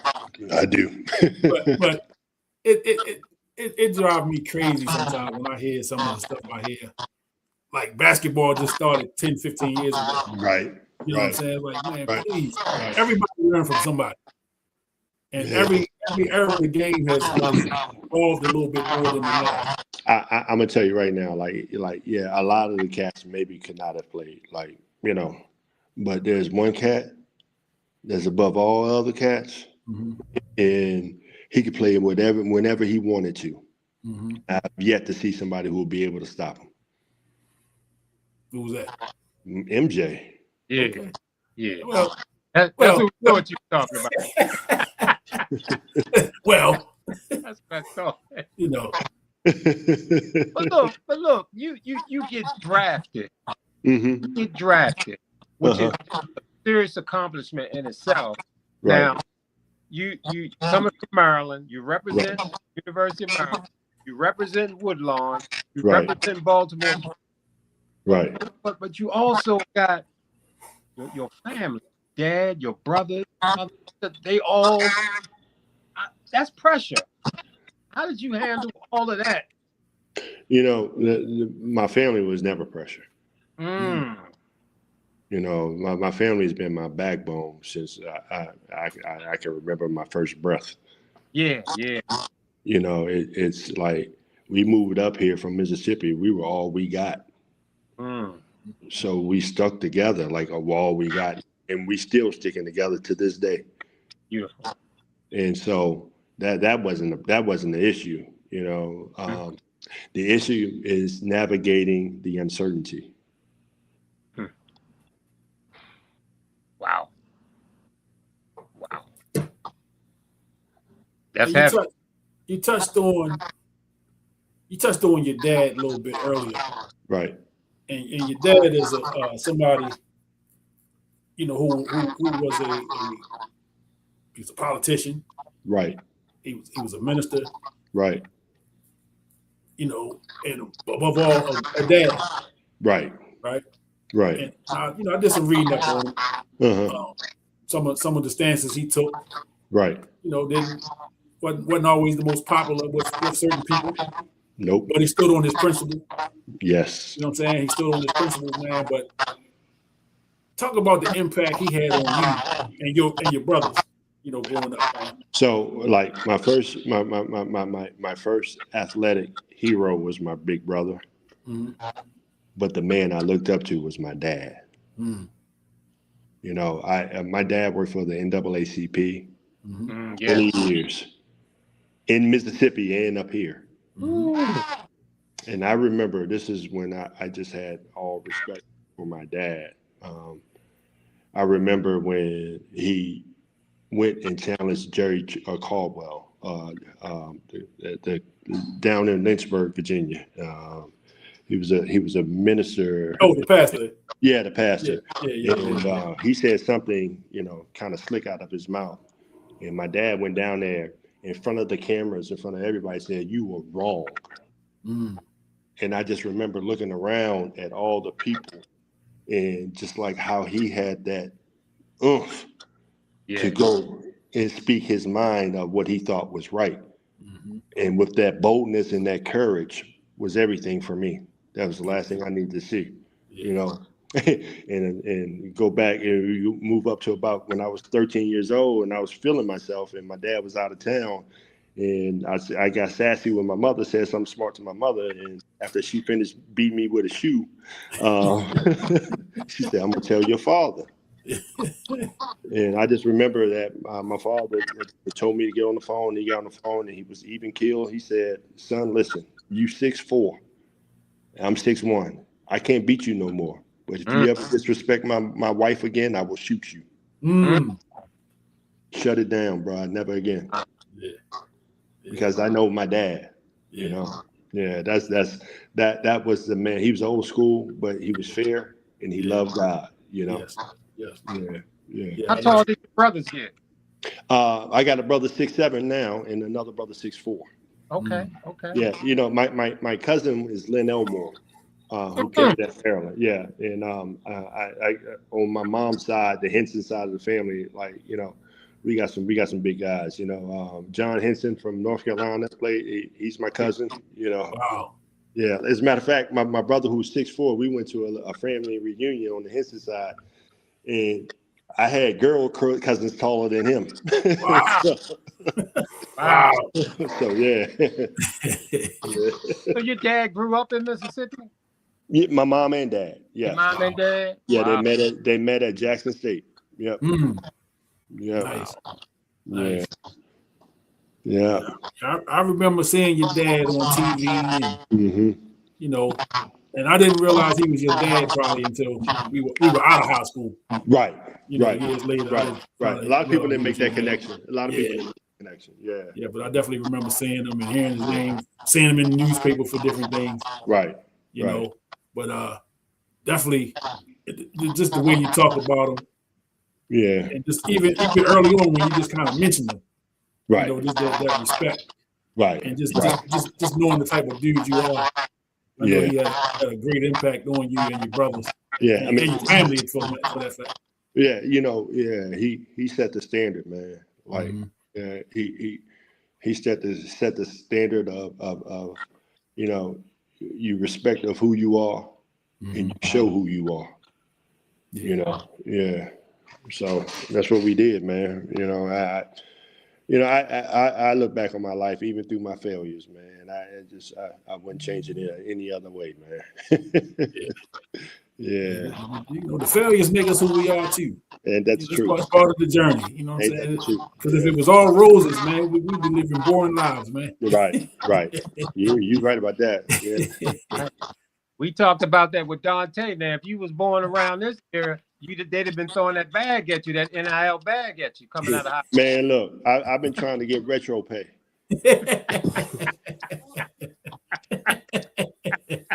But they won't hear me. Yeah, man. That's crazy. To come up at this time. Right. And that's another thing. Like when they talk about who couldn't play now from back in the day, you are very competitive. Right.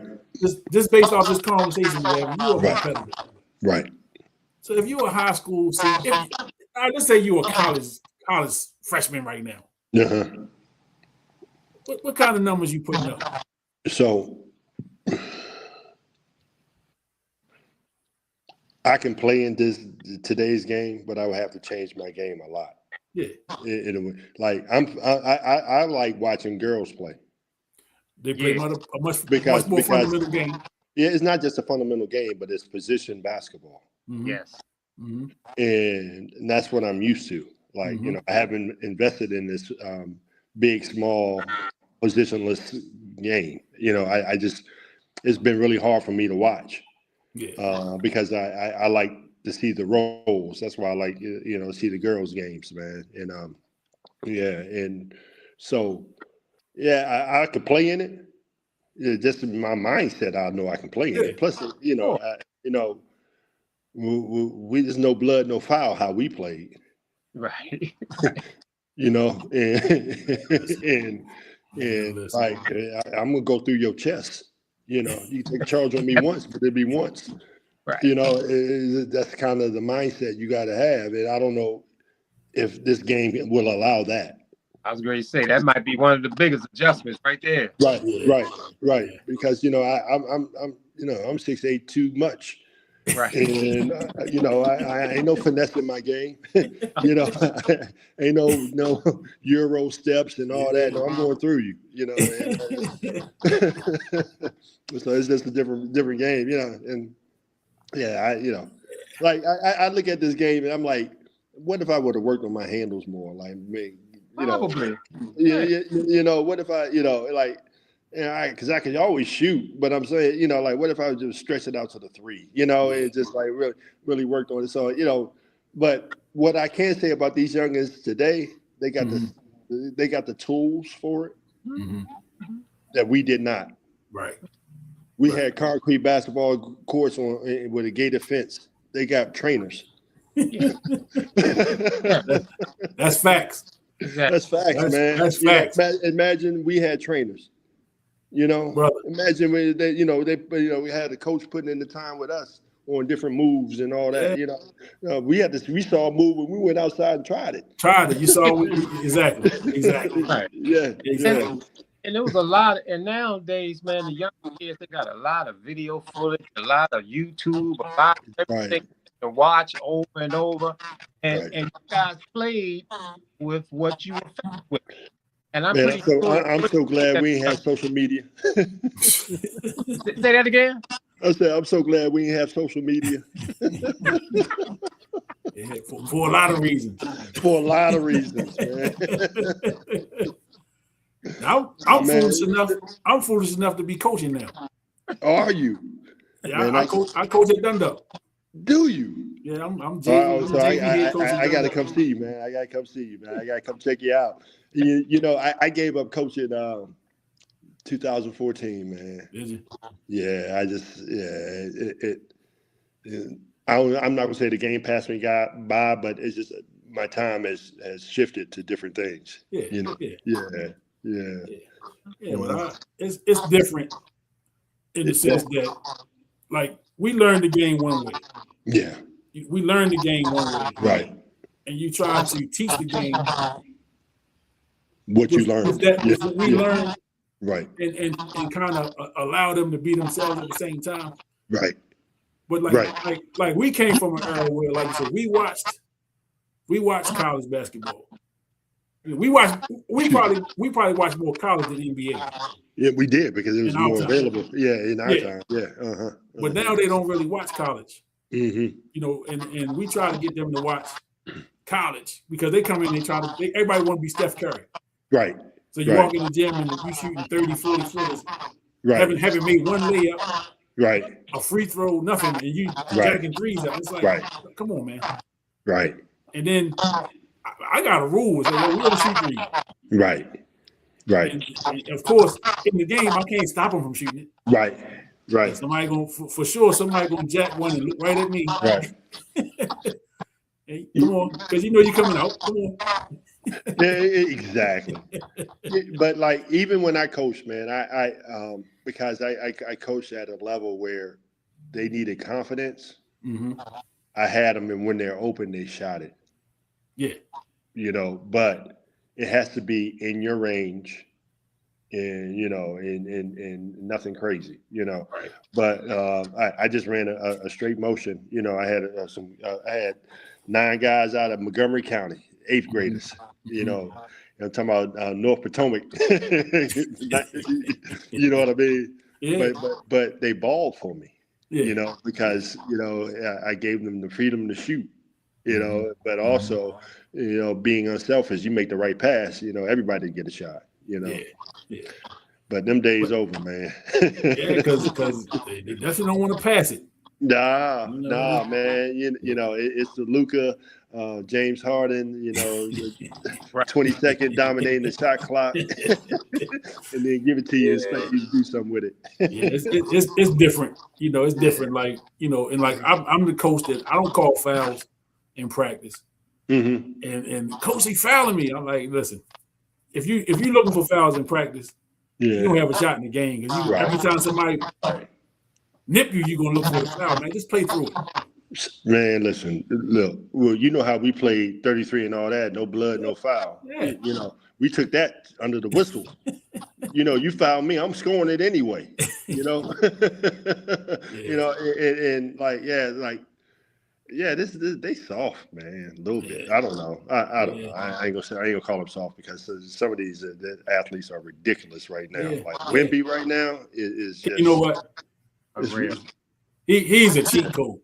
Yeah, he's a cheat code. Man. He's a cheat code, man. Dudes that tall are not supposed to be that skilled. Man, cheat code. Like, how can you stop that? Yeah, that's. You know, but before there was a Wemby, there was a Ralph Sampson, though. Yeah. You know, And again, Ralph is a victim of when he played. Right. The time that he played. Exactly. A guy his size was expected to play around the basket. I'll tell you right now, like Ralph and even Kareem could play in this era because their games can translate. Oh, yeah. You know? Yeah, man. Mm-hmm. So how long were you with the Kings? I was there not even a full year. I got released in like the last day of the trade deadline. Okay. And then and about 3 days later, well, actually, I went up to Philly and they were going to sign me for a 10-day, but they decided not to. So I'm like, man, listen, I'm going overseas. So I went to Italy and played, finished out my season with Italy. As a matter of fact, my teammate was Dragan Petrovic's teammate, Arian, I can't think of his last name, he played on the Dream Team. And and he shot that thing, man. He would shoot 1,500 shots a day. Wow. Yeah, it just his work ethic was just remarkable, man. Yeah. So how many years did you play overseas? 8, man. 8 years, man. I played 8 years. I played started in Italy, then I went to Spain, and then I went to Greece, and then I went to Spain. I went to Poland, been to France, Bolivia, Argentina, Uruguay, Australia. Yeah, I was all over the world, man. So what was that experience like? Loved it. Loved travel. Loved the experiences. Loved the culture. My dad was a historian. You know, he knew about like all the world wars and all that. And as a matter of fact, they visited me in a lot of these places. But so I used to love diving into the culture and learning about where I'm staying and you know, and then going out and getting buckets. You know, it's like I wasn't that, you know, I was that club dude, but I wasn't that club dude. As and I just started to refocus on what my purpose is. So a steady girl at the time, Trev, playing ball. You know, I got married late in my career. Okay. But that didn't work out, and so I do have a beautiful daughter out of that. So Sure. My Kayla Layla. So she's a mother and I'm a grandfather. So that's full circle. That's how it's supposed to go. Right. Yeah. Mm-hmm. Yeah, the two of y'all can speak on that. Yeah, as a matter of fact, her husband is a coach, and he ran into Weasel at the Final Four. Is that right? Yeah. Wow. Yeah. Small world. It was 6 degrees, you said, right? Yeah. You'd be surprised. I already know. You know who knows who and how you connected to certain people is Right. crazy. Right. So you know, you again, man, you kid, man, from Mississippi, Woodlawn, Canfield. You got to throw Canfield in there. You got to live the dream. You know, yes, sir. You played basketball and got a paycheck for it. Yes, sir. You know, and so total, what, 9 years total? Right. So there's nothing like doing what you love for a living. Yeah. There's nothing like that. Yeah. Especially if that was your passion since you were 5 years old. You know, so there was nothing like it, man.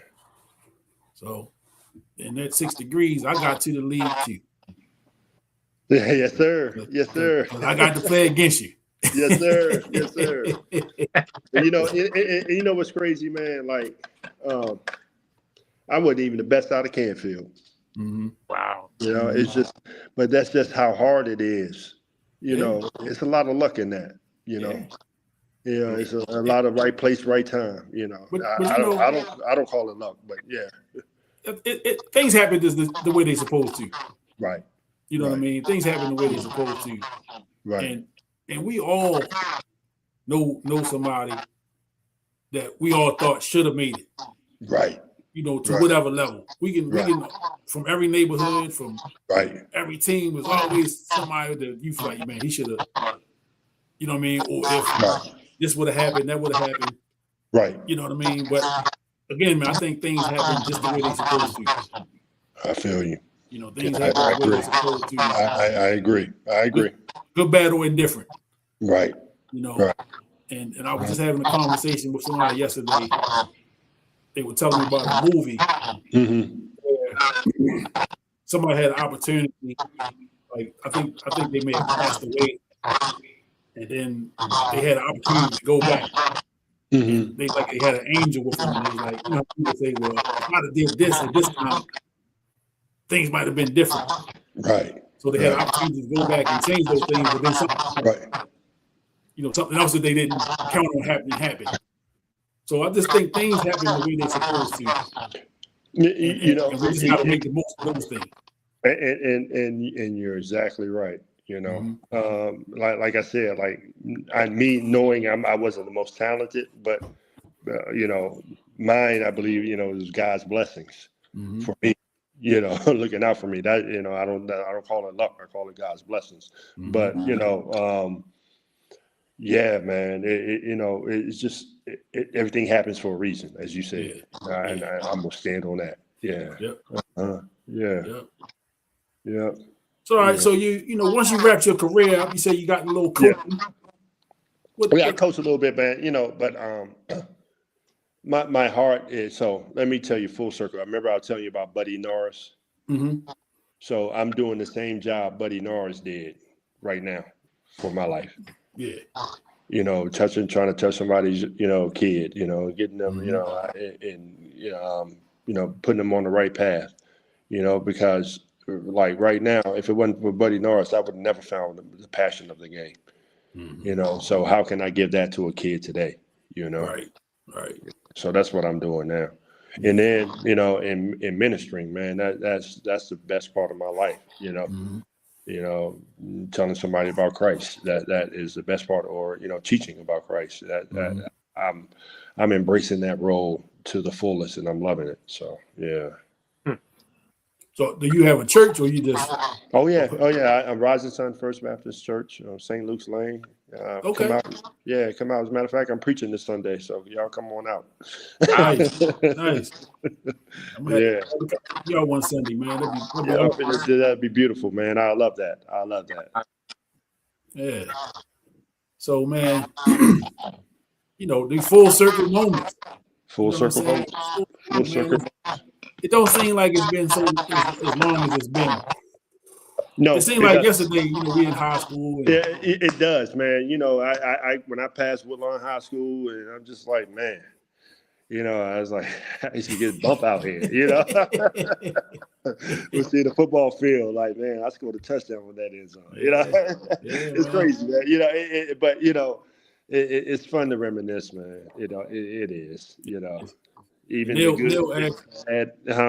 Neil asked, do you keep up with any of your teammates from Woodlawn?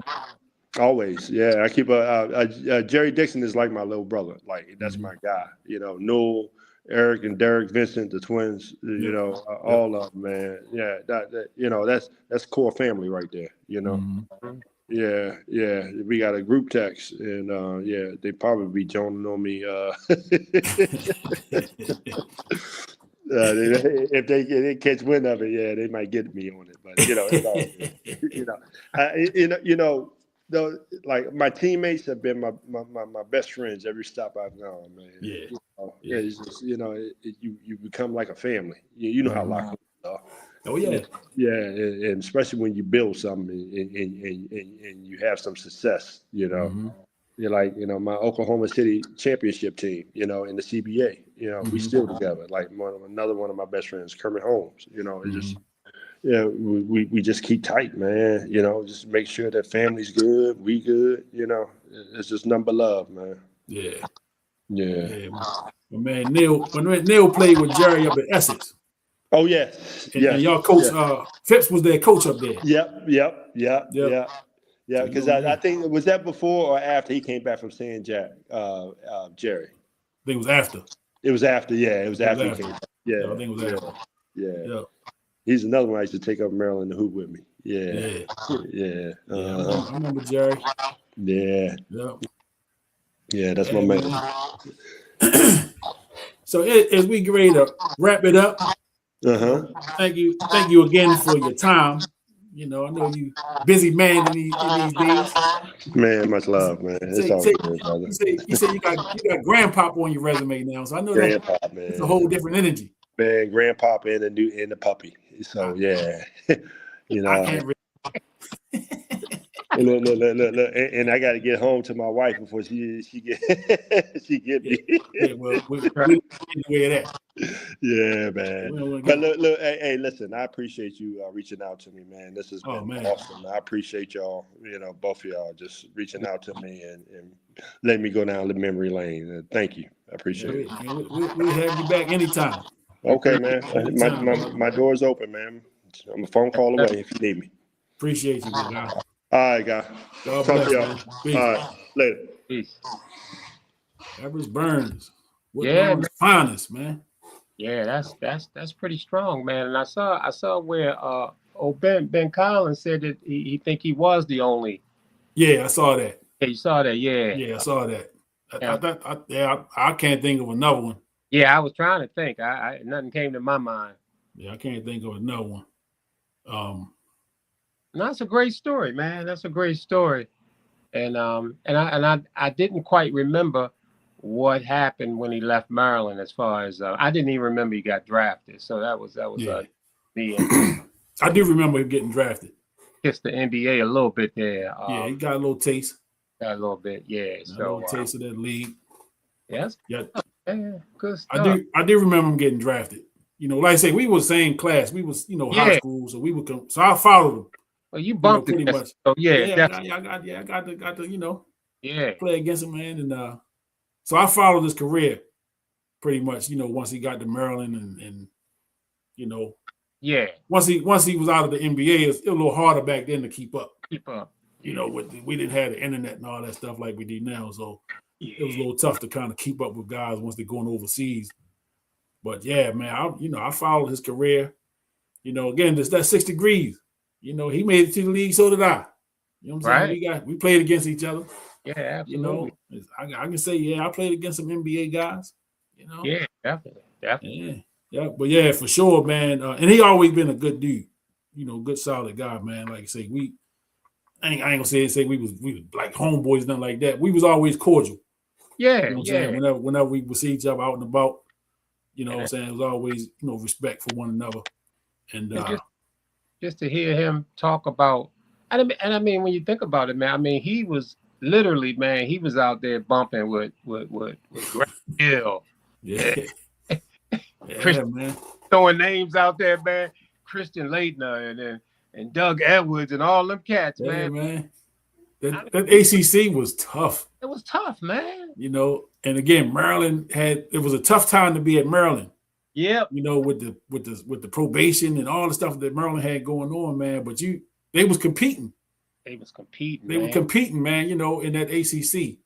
He dealing with Rodney Rogers and some of them dudes, man. I mean, damn. And he averaged like 19 and 9. You know. Yeah. So he was doing his thing, man. Yeah, he definitely held his own. Wow. And made a mark. You know, got to the league. He got to the league. He got to the league, man. And again, we talk about in the history of the NBA, you talk less than 5,000 people have touched the NBA. Mm-hmm. You know, less than 5,000 have touched the league, man. You know, he from like 4 picks from being in the first round. Yeah. Yes. I mean, again, that's, you know, people, man, we so small-minded, you know, as a whole, because we look at stuff and we like to pick stuff apart. Or we'll look at him and say, well, he only was in the league this amount of time or whatever. He was in the league. Oh, man. You know what I'm saying? You know how difficult it is to get in that league. Hey, and I don't think a lot of people... They're going to focus on the time that he was in the league. Right. Man. Yeah. I just, you know, like I was saying, man, I find myself, there's certain conversations, man, I just walk away from them now. You know what I'm saying? Because it's like, it's probably going to do nothing but piss me off. More so than I'm learning anything from it. You know what I'm saying? Talking about who could play, who can't play, man, who this, who that, man. Right. Listen. Right. And we talking about people with the most opinion wouldn't even sniff the league. You know what I'm saying? And they got all the facts and the opinions, and their word is law. Exactly. Like, bro, you ain't even make your high school team. Right. Exactly. Let alone college or pro. And talking crazy. And talking reckless. Right. Right. And standing on it, though. I know. Be ready to go to blows sometimes with this stuff, man. I'm like, yo, this is crazy talk. I mean, this is crazy talk. You had this guy on here, man, and he talking about being there watching Olajuwon. Come on. I mean, what? Come on, man. What? Come on, man. And then you see the nugget he threw in there. The moves he was making that was not traveling. Was not traveling. But some of the stuff they get away with today. They getting away with some stuff. These dudes walking from Minnesota to Detroit and getting away with it. So Olajuwon hit 9 straight, the game winner, all with legit footwork. He said it was just beautiful what he was doing. Man. Come on, man. Barishnikov like. Exactly. Now Evans walking around with that history in his head. Yeah. God. Yeah. Now I had to get him to say who he was talking about, you know, the one that can play at any time. I just needed him to say it. Yeah. I assumed, but you know, you never want to assume. And then he stopped me. He didn't say who it was. Yeah. I was on the edge of my seat.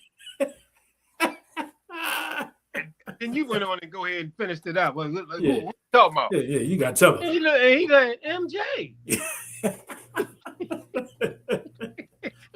Like who else? Yeah, who else? Yeah. Well, you ain't got to convince me. No. You ain't got to convince me. Because, you know, that brother could play anytime. Man, that's good stuff. Oh, yeah. Yeah, man. Yeah, no doubt. Yeah, that was good, man. With guy Evers Burns. Evers Burns, man. And I don't ever remember seeing him like he always seemed to be solidly built. Mm-hmm. I don't know. You know, a lot of them guys, they come out of high school, they could be slender. Mm-hmm. You know, 6'8" and slender, but I think he came in strong, kind of strong. He always was a big guy. Yeah, he was a big guy. Always was a big dude, man. I bet he would have been a hell of a tight end, man. Brother. He went up there. I didn't ever see him play football, but I remember reading them articles. Yeah. And I remember Miami, Penn State. Yeah. Florida State. I remember the article saying these schools want him. Yeah. And I'm saying, damn. Joe Paterno. I mean, that was tough. Can you I imagine? mean, I can't even think. I mean, that's almost like Alabama, like Nick Saban. Right. For people that don't understand, you know what I'm saying? That's like, you name the top 5 college football coaches right now. And Saban not even in the coaching no more. Right. But you talking that caliber of coach. He said Penn State, Notre Dame. He named Miami. What? Florida State. Florida State? Come on, man. Come on, man. What? Yeah, that's crazy. That's crazy, man. You know what I'm saying? Dang. Wow. Yeah, that's tough. And that's part of his journey, man. All of that stuff happened. Yes. That is, man. Yes. That is some heavy stuff right there. Yes. You know, and again, all that is with him while he up there in that pulpit. Yeah. You know it is. Yes, sir. Part of him. And again, he something else that he said that was very prophetic. He followed his dream. Mm-hmm. With all of that, you know what I'm saying? Because you talking those schools that at all of those schools wanting you to play football. That's almost a ticket to the NFL. Yeah. There's no guarantees. Right. There's no guarantees, but God that have that many top level schools recruiting you. Yeah. There's almost a straight line to the NFL. He had his chances of making it in the NFL was better than his chances of making it in the NBA.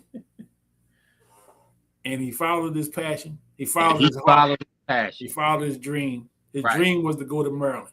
And he knew. He said it. He said, I knew I was a way better football player than basketball, but basketball is my passion. Yes. And that's what you got to go with. And that's a lesson for us all. Yep. You know what I'm saying? Because it's almost like you walk around the corner and I got to check behind this door for 10 million. I got to check behind this door for 8 million. I got to check behind this door for 6 million. Or you can go to Maryland. Ain't no guarantees. Get a good education. You know what I'm saying? Yeah. And again, and he also said that there were people that didn't believe that he would even play at Maryland. Right. That people telling him he probably gonna go down there and sit on the bench for 4 years or whatever. You know. And again, you when you bet on yourself, when you follow your dream, when you listen to your gut, yeah, you listen to the voice, God, or whatever, whoever you're listening to. Yep. But when you follow your heart, look where it takes you. It'll take you places that you didn't imagine, let alone the people that hated on you and said you was gonna go down there and sit on the bench. There's a lot of people was eating crow. Yeah, absolutely, man. And you know when you were saying it, everybody done been around and seen players that you saw and said, man, this guy could go to the league. Yeah. This guy could do big things. Yes. And they wind up not making it for whatever the reason, whatever the circumstances are. But I think when it comes to Elvis Burns, man, he sounded like he had a really solid foundation, man, with his mother and his father and his brothers and stuff like that. It sounded like that was really strong. And then, you know, coming from Mississippi, man, you know that his parents, man, they experienced some things down there. Oh yes. Mississippi. Oh yes. So he had that going for him, working for him, and I think that had a lot to do too with him being able to, you know, maneuver through and reach the heights that he reached. Yeah, absolutely, man. So good story. Again, just to see, and again, you know, I had a list of people, you know, that I wanted to bring on. And he was clearly one of the people on the list, you know, of people that I wanted to come on and just talk about his story his journey. Yeah. And more importantly, you know, because I got to see the beginnings of it. You know what I'm saying? I saw the beginnings of it. Man, you're in high school, man. You know, you don't really understand much about anything.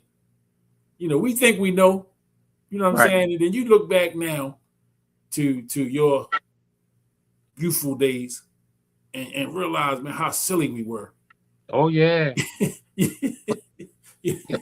You know, and our views of the world as young men, you know, Yeah. man, how we saw the world and we thought we had it all figured out. But man, we were able to navigate and again, man, the mistakes that were made along the way, you know, the decisions that were made along the way, you know, the thinking you knew more than somebody that's been there before you. You know, all of the things that we have seen and been through that got us to this moment right here. Yeah. You know what I'm saying? Right here, right now. Yeah. You know, we have said it on this platform several times. Mm-hmm. Where me and you have talked about a forum like this 20 years ago. Exactly. And not having a clue how to get to it, where to start, right? Any of that.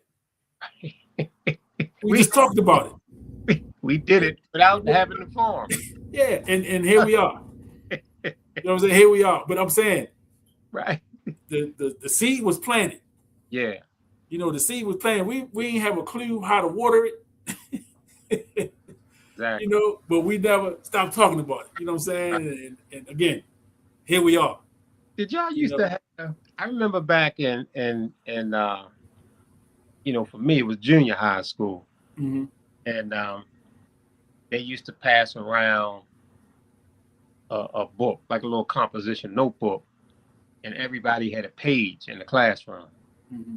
and they would pass it around, and people would make comments in the page, and a lot of them were anonymous.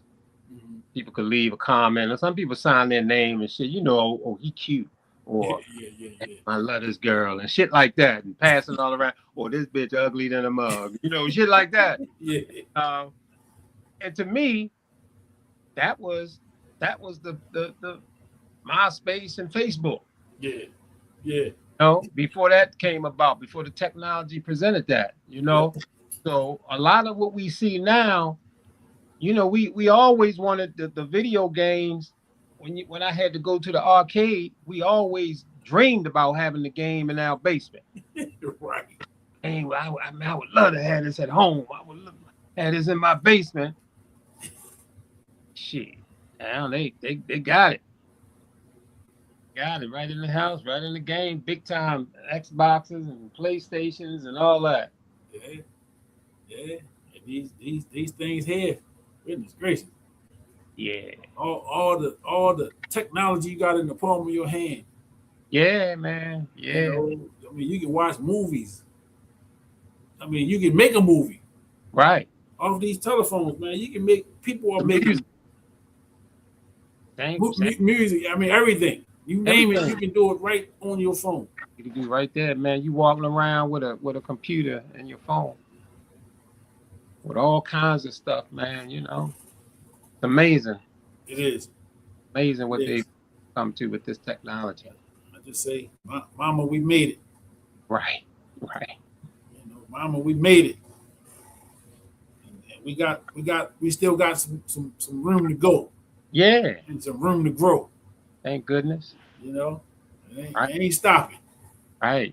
Don't be afraid. Don't be afraid. You know, people that, you know, that's surrounding our generation, our age, man. Don't be afraid of the technology.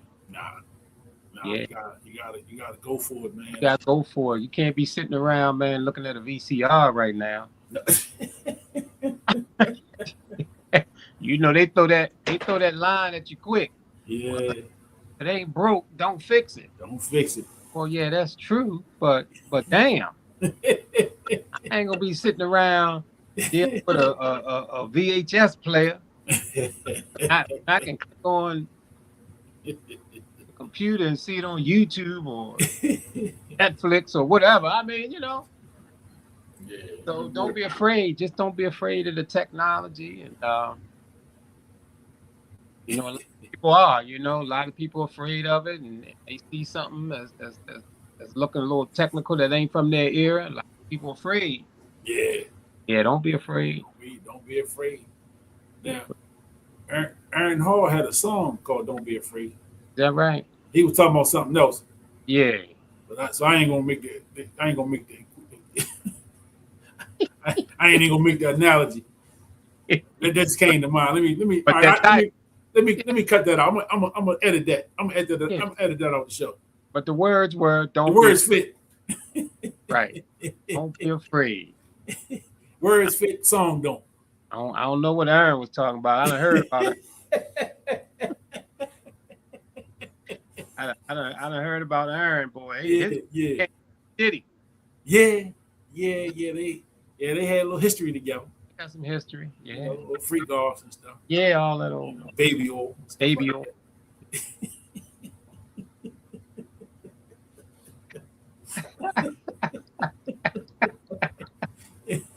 Yeah, that ain't got nothing to do with what we talking about though. Don't be afraid. Right. Go for it. That's right. Do your Go thing. for your little heads up. For next week. Mm-hmm. I got another guest next week. Mm-hmm. Mm-hmm. And it's not sports related. He played sports, but it's not sports related. And my guy Alfonso Mayo gonna come join us next week. Alfonso wrote a book. It's called The Promise, and the book is basically chronicling his life, his upbringing.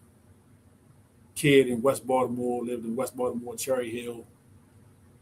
Humble beginnings. Yeah. Now, I met him as an adult, so I didn't know his story. So, this is a guy that I met, as he overcame a lot of things, and I didn't have a clue. I read his book. I supported him. God, I used to work with him, man, good dude. I bought the book, and I started reading it. And I was blown away at the ability, man, to overcome. You know what I'm saying? This life deal to all of us some ugly blows at times, man. Yeah. And there are a lot of people, man, that don't survive the things that happen to them or the circumstances that they're put in. And I asked him when I bought the book and started reading it, I said, bro, I'm going to have to have you on my podcast. For nothing other than, your perseverance. Mm-hmm. You persevered over a lot of stuff, man. So if you're watching and you want a good book to read, it's called The Promise. The author's name is Alfonso Mayo. If you want to grab the book, I believe you can get it on Amazon, and just Google it. I'm sure they're book probably available in couple different outlets. But man, great story, great young man. Can't wait to have him on next week. He confirmed with me the other day he's gonna be on with us, and he get to share some of his story, man. And I hope we help him sell some books. Yeah, man. I hope we're able to help him sell some books. A lot of times, man, when you got people who are looking for stories like that they can put on the screen, the big screen, Yeah. stuff like that, man. And, sound like he done been through some stuff. Yeah. Yeah, man. Yep. But he, great dude. Again, you meet people at various stages in life. A lot of time we don't know the journey. We don't know what it took to get them from that point to the point we met him at. We met him at. Mm-hmm. You know what I'm saying, like I say, you never judge a book by the cover. Yeah. But when you meet somebody, man, and you kind of having conversations with them, and you never expect to kind of know the story the way that it was. You just kind of know him in that space. And he's like, yeah, it's a good dude, man. He gotta have had, you just assume he had to have had this kind of upbringing, this kind of life, this or that. None of that. Yeah. None of that, man. And and a lot of times, man, when we do get an opportunity to get a peep into somebody else's life, man, we can kind of understand, man, how blessed we were. Yes.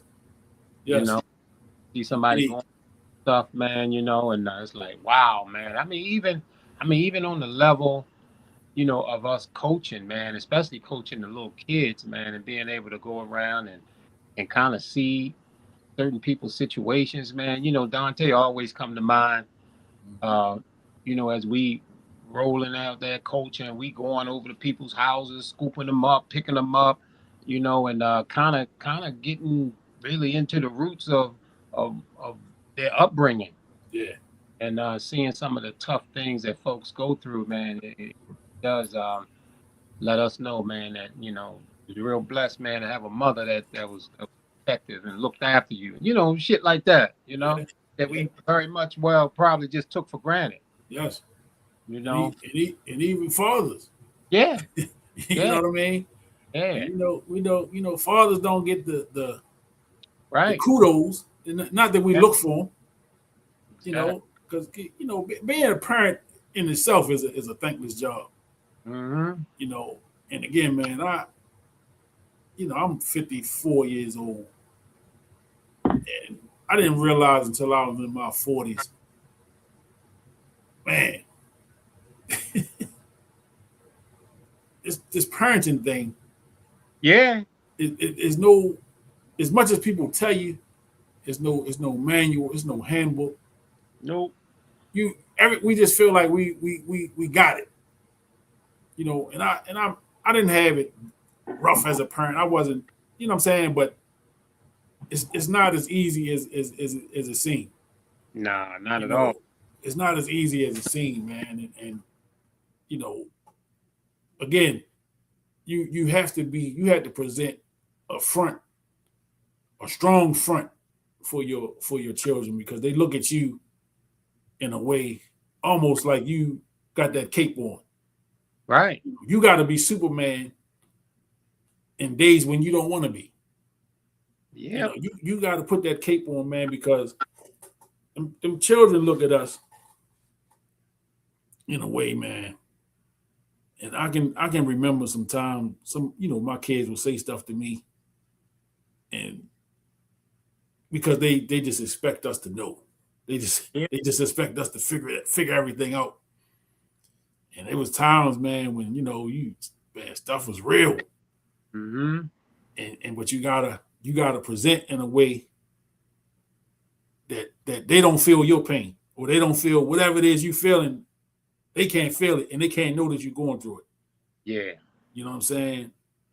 They can't know that, hey, they ain't going through it. Right. You got right. you know what I mean? Yeah, man. There's certain things, man, that you just have to keep from them. Mm-hmm. You got to keep it from them. I mean, to me, it's like, I can remember coming into the house one night, and my daughter was standing up at the little top of the steps. I was still living home with my parents. My daughter was at the top of the steps. My niece was up at the top of the steps, and I'm coming in the door. Now I'm nice. I smoke some weed. I'm nice. Yeah. I'm coming up in the house. I always knew how to creep up in there without anybody seeing me. But on this day, they was at the top of the steps. Yeah. And I open up the door, and I come in the door, and I look at the top of the steps. And them motherfuckers knew something wrong with me.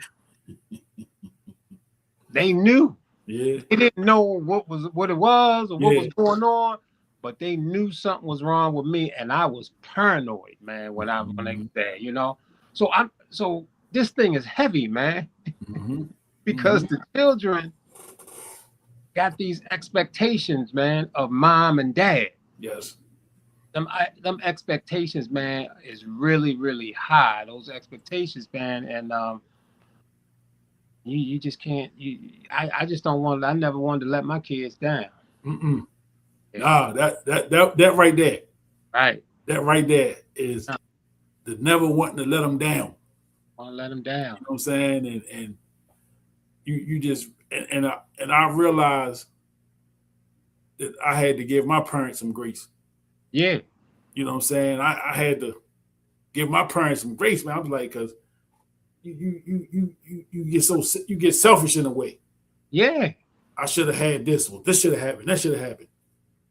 And you go back and you realize when you're in those shoes, when you're the parent, when you're the decision maker, and you think back, and you're like, man, you know, my mother was making it happen Mm-hmm. in spite of. Yeah, absolutely, man. You know what I'm saying? In spite of. Yeah. And so, I again, man, it's to see, and again, man, everybody's journey is different. And the ones, you know, there are people that we all know that people think the situation was peaches and cream, or they had it made. Everybody got something. You know what I'm saying? Everybody done been through something. You know, some people can mask it better than others. Some people can put the front and can present themselves in a way where you would think could be you think it's all good over there. Yeah. Yeah. You know what I'm saying? Everybody go through something. You know, everybody has been through something. Everybody will go through something, and it's going to continue. You know, but the thing of it is how do you deal with adversity? Yep. Right? Do you sit back and do you complain about it? Do you sit back and then just make the excuse, well, I can't do something because of this? Or do you find a way? You know what I'm saying? Do you find a way? And it's something that I'm again, as long as I got the opportunity to keep waking up, I got opportunity to keep getting better. Absolutely. You know what I'm saying? So at 54, I'm still pushing forward. You know what I'm saying? I'm not worried about what didn't happen when I was 34. What didn't happen when I was 24. You know, why I didn't make it to the NBA. I played against Everest Burns. Why I didn't make it? I wasn't supposed to. Right. You know what I'm saying? That wasn't my course. That wasn't the journey that I was on. Right? For whatever reason. But I'm here. You know what I'm saying? And you touched on it too, man. You know, coaching and working with these young people. You know, you see it from a different perspective. And I always talk about the group, the James McHenry group. You know, before that, you know, I coached for some years before that. And I just coached. You know what I'm saying? I didn't really get into the situations that was going on with the families and some of the stuff that we learned about, you know, once I got with that group. Mm-hmm. You know what I'm saying? That group of kids kind of changed my perspective on the role that I had. You know what I'm saying? Now, not that I didn't care about kids before that, because I care about all of them. But my involvement was a little different. Right? And so when I got with that group, you know what I'm saying? And you live in, so number one, you're in a different area. So it's not an area where you know everybody. You know, like we was in turns, you know everybody. You know the families, you know who the family, you know the connection. Know the history. Yeah. I'm there, James McHenry. I don't really know nobody. Right. I don't really know the area. I'm a new person there, right? But I came there being who I was. I was myself. So all I brought was me. I brought me to the table. I had an idea that I want to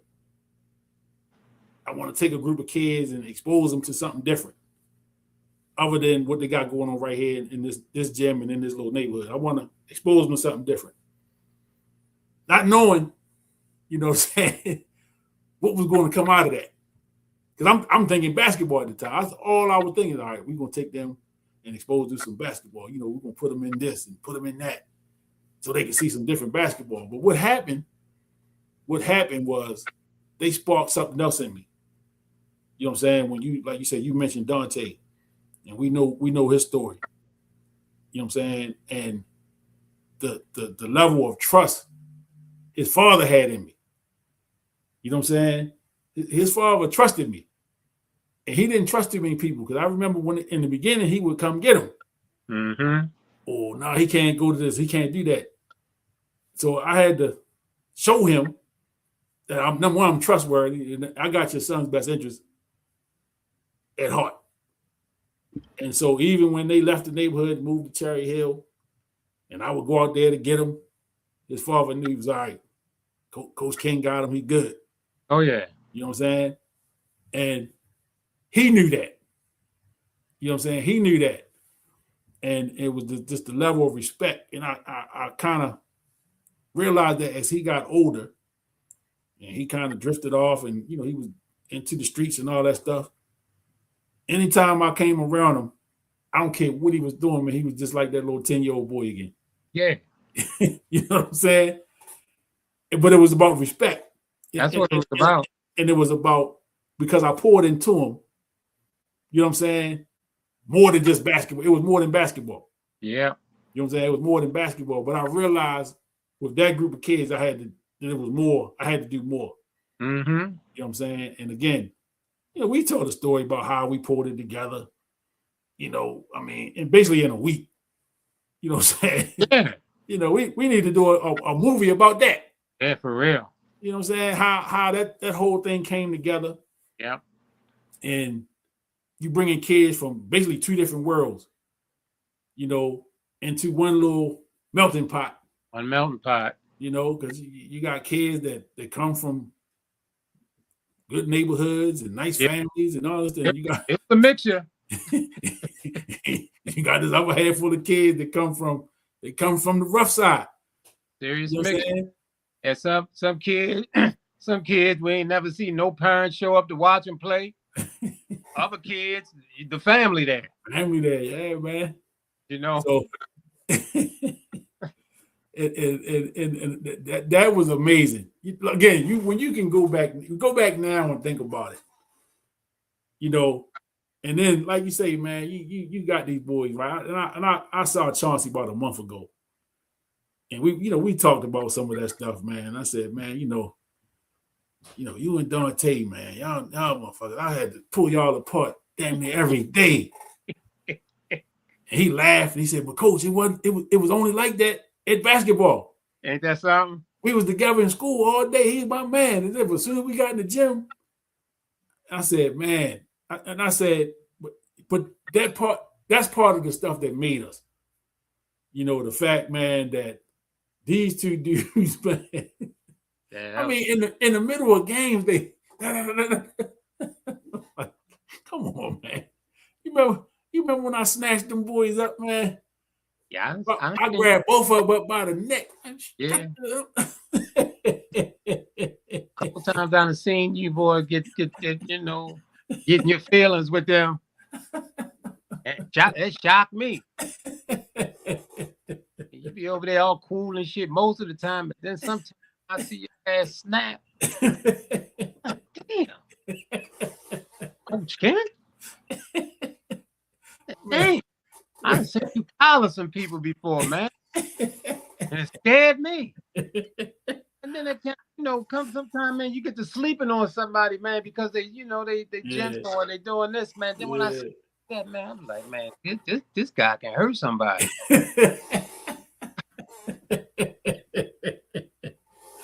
I see you over there coaching sometimes, then I see you go off on some refs. Oh man. I'm like, man, Kenny ready to kill this guy. And I was real good about holding it. But when that water started boiling, somebody was gonna get it. Yeah. Somebody was gonna get it. And I didn't like doing that. But no, I know. I could tell that. Yeah, I didn't like doing it. You ain't like going there. Whoo. Ain't But like yeah, that man, we gonna have to talk offline about this. We gonna have to do an after school special or something. Do they still do them? Remember the after school specials back in the day? I don't know. They need to. And the Nickelodeon or the something. We had to do something, man. Yeah, no doubt, man. And then when we think about all this stuff that we talk about, and we for the listeners, man, we thinking a whole lot of other stuff that we ain't talking about. But the learning curve, man, of dealing with these kids for us was just phenomenal, man. Yes. I mean, just to be able to learn from these kids and experience them was so uplifting, man. I mean, it just added so much to my life, dealing with kids, man. And I really go into those things without really having any whole bunch of expectations and all that kind of stuff. I want the kids to have fun. Mm-hmm. I want them to, to be able to bond with one another, man, knowing that this is going to be something, a part of their life. Those kids, man, Chauncey and I, like I say, my boys always telling me, I saw Rob the other day and we sat there and this and that. I mean, these are memories, man, that they're carrying now, and them guys are 27, 28, 29, 30, whatever years old.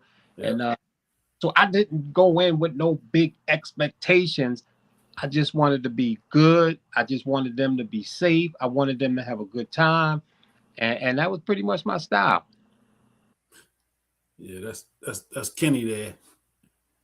Get you in on one of what? What you want to do? The after school special? After school. Yeah.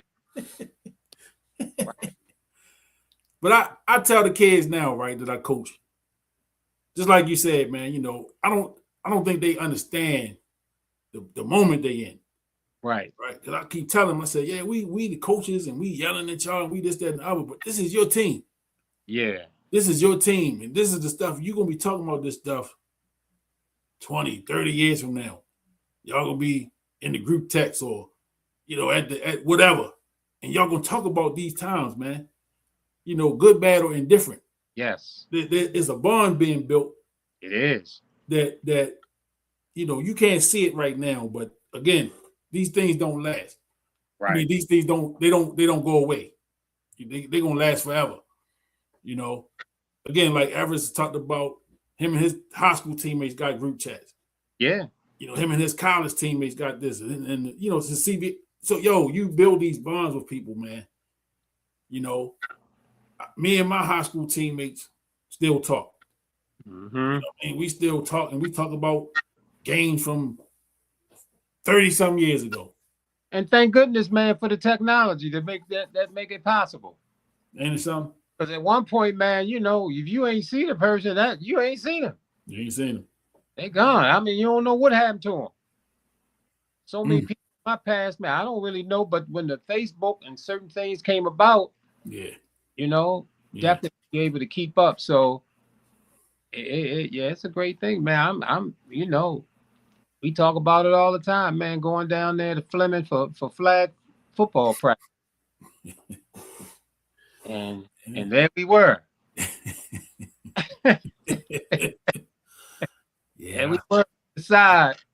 I still don't know how we got suckered into that.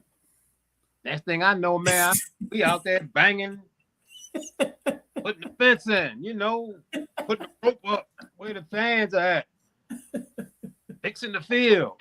Yeah. And next thing I know, we in the huddle. In the huddle. Practicing. We had practices. We in the huddle, man. And then you look, we damn near was running the team. We running the team. I said, man, I didn't sign up for this. We in the meeting to get certified. No, remember that? All of that. Like, man, hold up. Man, we just out here supporting. And then, we getting credentials and all that stuff. He probably had that on his mind from the first day. He looked at sauce over there. Inside his head, he was like, yeah. Y'all ain't gonna be standing over there for long. Yeah. He probably was thinking just like that too. Yep. Just like that. Yeah. Shout out to Coach Ducky. Yeah, shout out, man. Ducky did some really good things down there with that rec council and with the football program and Yes, whatnot, indeed. and all of that. Yes, indeed. Because Shout you know, out. and again, man, some of them Saturdays down there at that time, I don't know what happened after that, but I know Right. during that time we was out there, it was a beautiful thing. It was popping. It was a beautiful thing, man. It And, was. and, and you talk about, I mean, what we had like 3 or 4 teams from flag all the way up to All the way like up. middle school age. Yeah. Man, that's a lot of football in one day, Yeah, and it's a small neighborhood. and everybody was out. And everybody was out, man. Everybody was out, man. I mean, you had the grills popping, and Yeah. man, it just was a great time. Great thing, You man. know, it was Kevin out great, there, grilling. man. You know Come what I'm on, saying? The late Kevin Bryce, man. I Kevin mean, Price, shout out, rest in peace. rest in peace, brother. I mean, we it was like that, man. We were seeing people out there. The neighborhood was out. Yep, yep.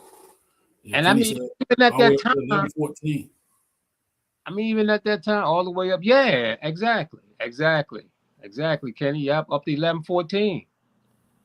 And Man, so and again, man, we down there because we brought our kids there. So we didn't have any expectation of anything like that, thinking about the whole neighborhood and all that kind of we no, weren't thinking on that level. no. And even when we got involved, we were just interested in making sure that the kids had a good time, making sure that they competed and Yep. all of that. And everything else just kind of happened behind that. Yeah, It was a beautiful thing. beautiful thing, man. And certain things that I probably wouldn't do, but the fact that like when they won, Ducky, like, come on, man, we riding through Turners, blowing horns. Everybody jumped in the car, man. Yeah. That's Riding old. through, That's blowing the old horn, school. holding the trophy out the window. Yeah, that was a big thing. I remember that as a kid, hearing horns coming through, and somebody that won something. Yeah. Somebody that won something. That was a big thing down Turner. Yeah, that was a real big thing, man. And I sometimes you look back on that stuff, man, and you say, man, what if we had just kept going with it, stuck with it? Yeah. Grabbed that baton and kept it going. And I mean, and I ain't just talking Turners. I'm talking James, where you were. And out here where I was doing baseball out here in Gardenville and the basketball in Rosedale and stuff like that, man, Hazelwood stuff. So, and very easily we could have. And can you imagine the impact? It'd been huge, man. It would have been huge. It'd have been huge. And they tried to get you back out there for baseball. Yeah, I know. I was there for the recruiting pitch. Yeah, he laying it out there, wasn't he? Yeah. He thought he had you. He thought he had me. He thought he had you. Yeah, and I knew he didn't have me. I knew it. But I let him talk. Yeah, you listen. You was cordial. You didn't shut him off. Yeah. You let him go ahead and pitch. I don't think the compensation package was good enough for you. Right. Yeah. You got championships under your belt, so they had to come a little better with what they was coming. Got a resume. So man, I got a coworker at my part-time job that I've been working with his brother, I guess almost 3 years now. And we don't really have our opportunity to talk. So in that 3 years, we probably had some small conversations in passing, nothing real substantial. Mm-hmm. So this past couple of months ago, I come because so during basketball season, I'm only up there 1 day a week. So once basketball season was over, I picked up a couple more days during the week. I'm in there one evening, and he said, "Hey man, I ain't seen you. Where you been at?" I said, "Well, it's basketball season. I kind of cut my hours back, but the season over now, so I'm back." And he said, well, where you coach at? I said, I'm out Dundalk High School. He said, really? He said, I graduated from Dundalk High School. I said, when? 1968. I said, oh, so you was out there with Venable and all them boys, the stars. He said, oh, yeah. You know, so that kind of sparked it. And I said, well, you graduated from Dundalk at that time. You had to live in Turner. He said, yeah, I'm from Turner Station. I said, well, small world.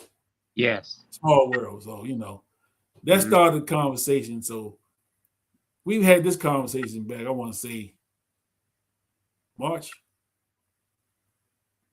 Season ended in March, February, March. So you're talking, this is April now. So for the last month and a half or so, every time we see each other, well, do you remember? So, you know, he throwing them Turner's names at me, right? Something else, yeah. So, you know, all the people we know, I didn't know him, of course, from Turner's because he said he had left. When he got out of high school, he went to the military and all that. Yeah. So he was gone. I wouldn't have known him. But he knew my family, you know, we know a lot of the same people. So he throwing names out there at me. So every time I see him, he said, so do you remember this person? So every time. Yeah. Saturday, I'm at work. He pull up on me, hands me a yearbook. his 1968 yearbook. Okay. I'm skimming through, but you know where I'm interested in. I want to see the sports page. Yeah. Yes. In 1968 at Dundalk, the football team led by Mike Pack. Mike Pack was the quarterback. Was Baltimore County champions, and they were undefeated. Wow. Right? Wow. The basketball team,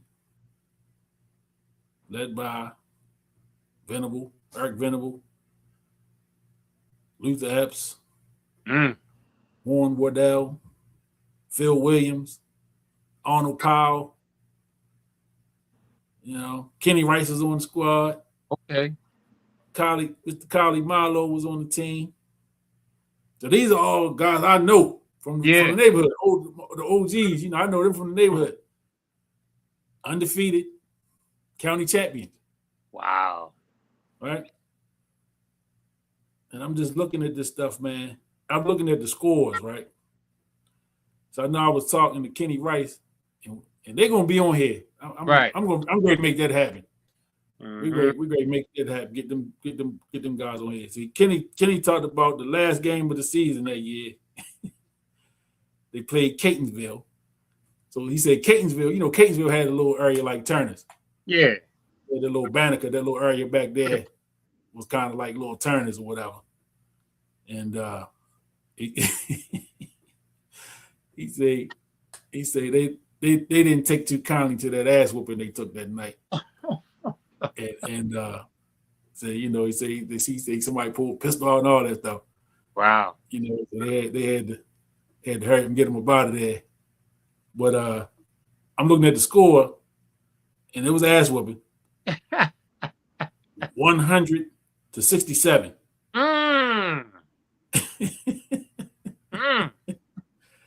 You know, so wow. So I'm gonna get them brothers on here, man. I've been talking to them off and on for some months, maybe some years, trying to put the show together. But I'm great to put it in the works, and we're gonna talk some Turner Station history, you know, Mr. Smitty and all his impact, all of that. When Silas Point closed, they went to Dundalk. And they wasn't doing that before they got to Dundalk. Right. We're gonna make that real clear. Right. As more of an extension of Silas. Yes. When you think about what the basketball team did, that was Silas doing that. Yes. You know, and that's one of the things of that integration, man. That's a little painful. Yeah. Then sure. You know that thing goes to Dundalk and not to Silas. Mm-hmm. Yep. So I you know, we talked, man, and he telling me, and he showed me that yearbook, and I'm skimming through it, and I'm like, wow, you know, some of these stories I've heard, but sometimes it's just good to see. You know, that's in the books. That's history there. Yeah, absolutely. You know, and when we Mike Pat was one of my coaches. Mm-hmm. You know, growing up. So he's somebody I know as Coach Mike. You know what I mean? Coach Mike. You know what I'm saying? And we all know the Pat family and what their legacy is out there. You know, but I really want to get some of these guys on and tell some of them stories, man, and document it. Yeah, definitely. Man. Definitely. I think, and I'm gonna make that happen soon.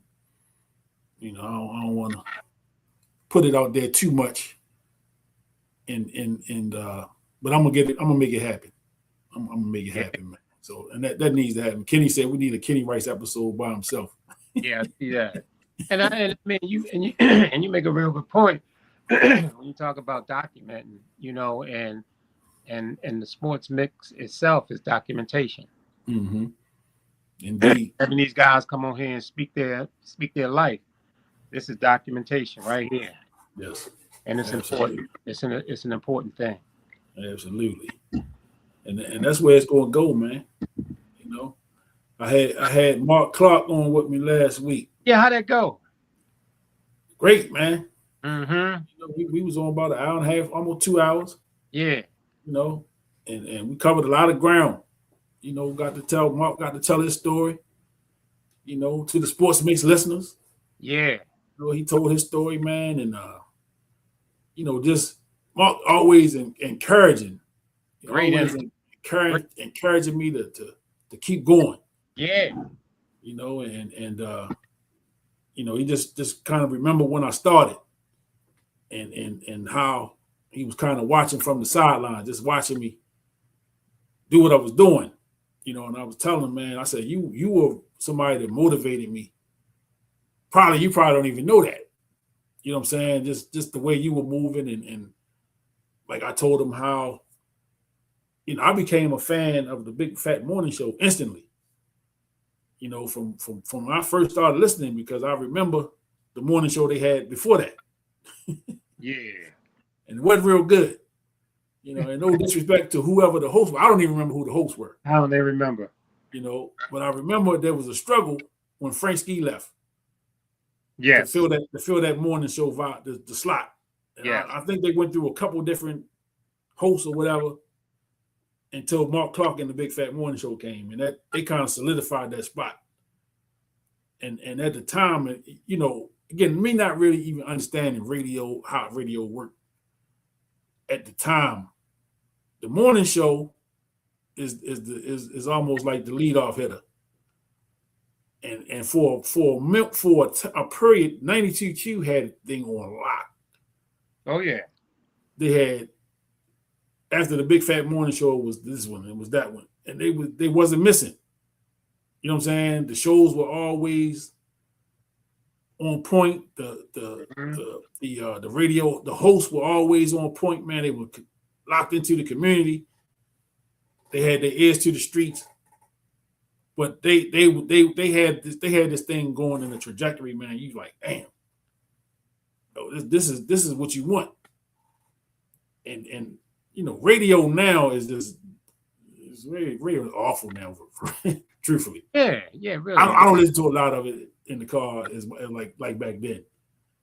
You know, I'm usually plugging in, listening to something off my phone or something. And I'm not sure, man. So is the because I haven't been a radio listener. I mean, are the morning shows still those Steve Harvey and those guys, like they're not local people? I think 92Q got a local show. Like with thing, and see that was one of the things where radio really resonated and connected to the community because they were local. Yep. You know, Big Fat Morning Show, Frank Ski and them guys, they were local. They knew what was going on. They connected. What they were talking about were things that were really relevant to the listeners. And then once, you know, they start, you know, getting into this thing of simulcasting, you lost that. You lost that, yep. Really took it took that energy away from radio. Yeah. You know, I don't care how much Tommy, the nephew Tommy, come on with his shit, you know, and this and that. Still, man, the connection to the city itself was not there. And he talked about how radio started going towards the comedians. You know, Ricky Smiley is a comedian. Steve Harvey is a comedian. D.L. Hughley is a comedian. Right. You know, a lot of these comedians are getting these jobs. Right. And it's always somebody corporate that's really not connected to the people. But they looking at the dollars. Yeah. You know, they looking at it from a whole different perspective. You know, the money angle. Damn the community. Money. Damn the community. You know, we ain't worried about that. We trying to get the money, you know, and then we can sell this Tom Joyner cruise. And now Ricky Smiley or Steve Harvey, everybody got a cruise now. And yeah. You know what I'm saying? It's, again. What was that guy? I think he's with Donnie Simpson, and he used to do the Bama of the Week. Oh, Huggy Lowdown. Huggy Lowdown. Huggy went corporate, went to Tom Joyner. He went to Tom Joyner. Left Donnie. Donnie.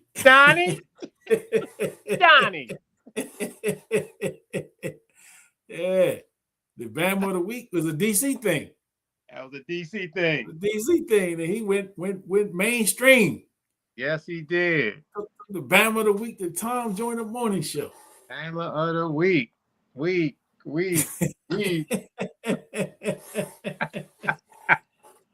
Hilarious, man. That's crazy, man. I'm driving to work waiting to hear who the Bama of the Week is.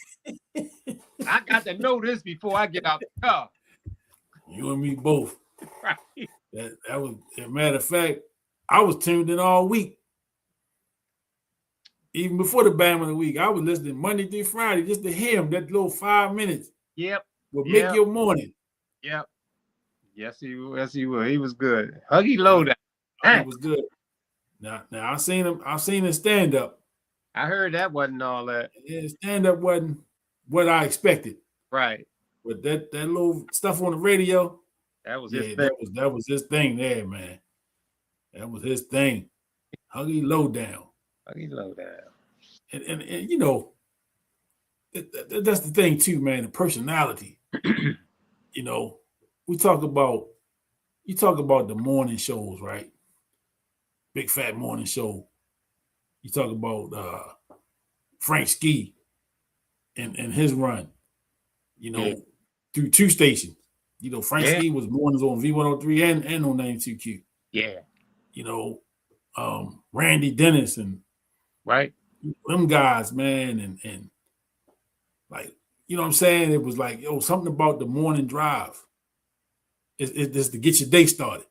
Oh, yeah. You know, it's to get you going and get that energy in the morning. What's a guy named Tim somebody? What was it? Tim Watts. Tim Watts, yeah. Tim Watts.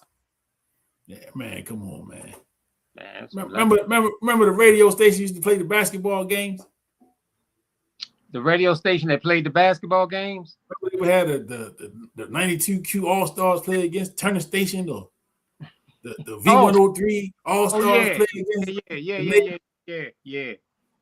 Man, I mean, you know, radio. Right. At one point in time, it was strong. Man. Strong, man. It was strong. Strong. And it lasted a long time, man, because you hear people back, you know, saying that they was gathered around the radio listening to a Joe Louis fight. Right. You know, right. Listening to, you know, Jackie Robinson play baseball and stuff like that. And I mean, that the strength of that radio carried all the way through our time. Yeah. Strong, man. Frank Speed, strong. Oh, man. Strong, man. And he just did an interview with Quicksilver on his podcast.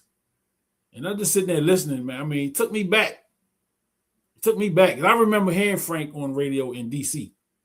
Yeah. Before we came here. Yes. I ain't have a clue who he was. Right. But I remember hearing him and knowing that this is different. Yeah. You know what I'm saying? It's different. And you know, think about it, man. We grew up when AM radio was the shit. AM radio, man. AM radio was the shit, man. I mean, have it cranking before I went to school in the morning. Because they was playing what we wanted to hear. What you wanted to hear. And you think about it. Hip hop was not played on the radio until nighttime. At one time. And at some time, man, at one time, I think we might have mentioned this before. I mean, I thought that it might have been 95.9, playing your best music from the 80s and 90s and no rap. No rap. and they emphasized it. They emphasized it. No rap. No rap. I said, these people crazy. And they meant it. And they meant it. They meant that. You ain't gonna hear none of that. You ain't hear none of that screaming and howling over here. Right. Temptations. Marvin Gaye. Get some of that Motown sound. you won't get no Sugar Hill and none of them. Run DMC over here. Run DMC, nah. All right. What you think AM radio gave birth to? DJ Spin. Ain't that something? Terry T. Yeah, all of them. You know what I'm saying? We Rock Crew. The We Rock Crew.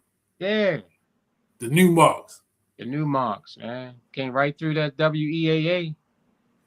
I'm gonna tell you. WEBB. The one that James Brown radio station back in the day? Yeah, that's what I heard. On point. I heard it was his at once. Yeah. That's what I heard. Yeah. Now I'm gonna say this. 1986. DJ Spin and them had their own 86, 87. They had their own show. Mm-hmm. Spin set. Used to come on Saturdays. And then at one point, Spin was working on the radio Monday through Friday or Monday, during the week. Yeah. Man, I thought DJ Spin was like 25, 30 years old. This man like 2 years older than me. Right. This man was a teenager. He was a teenager. He was strong. A teenager had a radio show. Yeah. Come on, man. That would never happen today. No. That would never happen today. And the way he got on the radio, DJ Spin anyway, he said he made a pause button mix. That, people that don't have a clue what that is. But he basically made a pause button mix, took it up to WEBB when it was up to Junction, gave it to, I think he said it was Randy Dennis. And the next day Randy Dennis was playing his mix on the radio. Wow. And he said he calling up there like, yo, that's me. Yeah. You know what I'm saying? And he said, Randy, like, oh, that was you? That was you that gave me the tape? And they had some dialogue and then he was on the radio. Yeah. I mean, come on, man. That's not gonna happen in 2026. No. That's not happening. No. That is not happening. If you don't have a resume and you're not stamped by somebody from somewhere to somebody that knows somebody, you're not gonna. It's not happening. Ain't happening. It's not happening. But it just go to show you the time. It was just a different time. It was a different time, man. And the radio really, really, man, promoted those DJs, man. I mean, by giving them that morning mix. Yes. The morning mix, the afternoon, the lunchtime mix, and different things like that, man. It really promoted the DJ. The DJs needed that promotion, and that promotion was big and carrying through, when they was out at the club, on the club scene. Yep. It was big, man. Yep. It was big. And the radio was important, man. It was really important. Shout out to Terry T. Terry T, man. Terry T was a guest on the Sports Mix a while back. Go back and look at that episode. Mm-hmm. Real strong, man. Real strong. Terry T still doing his thing. Still doing his thing, man. Still out there promoting parties, man. Some of the biggest parties in the city. Biggest parties in the city, man. What they call him, Mr. Shut 'em Down. You know what I mean? Mr. Shut 'em Down, man. Shout out to Terry T, man. Shout out to DJ Spin. Yeah, man. One of my favorites. I think DJ Spin is everybody's favorite. He's a worldwide legend. Legend. He's all over the world. They know him all over the world. He's us, yeah. But he's all over the world. All over the world. And if you have not been blessed to be in the room when he's on ones and twos, treat yourself, because you won't be entertained. It's amazing, man, when you have an opportunity, and I don't care really what the person is doing, whether they hooping, whether they football, whether they dancing, whether they DJing, whatever they doing. But when you see a motherfucker get into this, man, it is such a treat. And I don't know, man. All I know is that the last time I might have been in a function with Spin was up there on Liberty Road. Yeah. I know it was at least 90% of the time that I was up there. I'm standing up there looking at him. We right there near the DJ. We right there near him, standing beside him, watching him. 90% of the time. Unbelievable. Unreal. Unbelievable, man. Just unreal, man. Unreal. And again, you know, folks that don't know you and your history, out on the scene, and you know, you was known to goddamn cut a rug out there. And he had you fucked up. He had me fucked up, man. And he was in the zone. He was gone. He was gone, man. He was gone, man. He wasn't even in the room with us. Yes. He wasn't even in the room with us. He wasn't. He wasn't, man. That was amazing. That performance that night. That was amazing. And you just sitting there kind of like, dang, he put that together? That was amazing, man. Yeah, tough. Yeah, tough. That was amazing. And I've seen him quite a few times. Yeah. You know, and I mean, you know he's doing what he's supposed to do. Yeah. He's in the zone all the time. All the time. Yeah. And I mean, it's something about that, like you say, when you're doing something you love, number one, it ain't like work. Right. It ain't work. It ain't work. But when you get into that space, and again, man, we've seen it with DJs, we've seen it with basketball players, you've seen it with football players, you've seen it with boxers, you know, you've seen it in various areas in life. Yes. When people can get into that space. Comedians getting into that zone. In that zone. You know, you talking about Beanie and Beanie talking about you. You know what I'm saying? Exactly. It's like, man, you know, you had to, you almost had to have been there, because I remember you telling me, you know, that the time we was outside, James McHenry talking, and Killer Rob was up there, and y'all two was, you know, telling y'all stories and talking stuff, and you said the boys, when you got in the car, you said, Dad, was that stuff they was talking about? Was that stuff real? Yeah. That was the question. That really happened? Hey, you heard it, didn't you? Yes, indeed. And I'm gonna tell you, you know, I know Killer Rob. I don't know if he's watching or not. He usually tuning in, usually comment if he's watching. Yeah.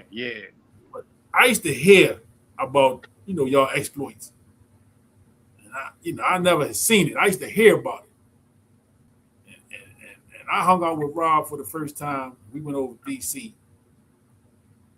I've told this story before. We partying, we hanging out, whatever. And I'm kind of looking this way, you know, but I see the whole room is looking behind me. Yes. And at first, I ain't really paying no attention, but I was like, right. What's everybody looking at? Right. Man, I turned around. Man. Hey, man, Rob was in another room. But no, he was in another stratosphere, man. I said, God damn. Yes. This is what they were talking about. Yes. in true Rob form. Yes. As I'm hey, man, on the ride back, I said, man, you killing that thing, man. He said, yeah, I can, but man, my toe. You know what I'm saying? My toe wasn't right. And man, listen, I don't hear nothing about no damn toes, man. Come on, man. Tell me, man. Nigga done hit me with that so many times, man. Like, what? Yeah, but I couldn't get him like I wanted to because I had gum on my shoe. Then he lifted up his shoe and showed me the gum.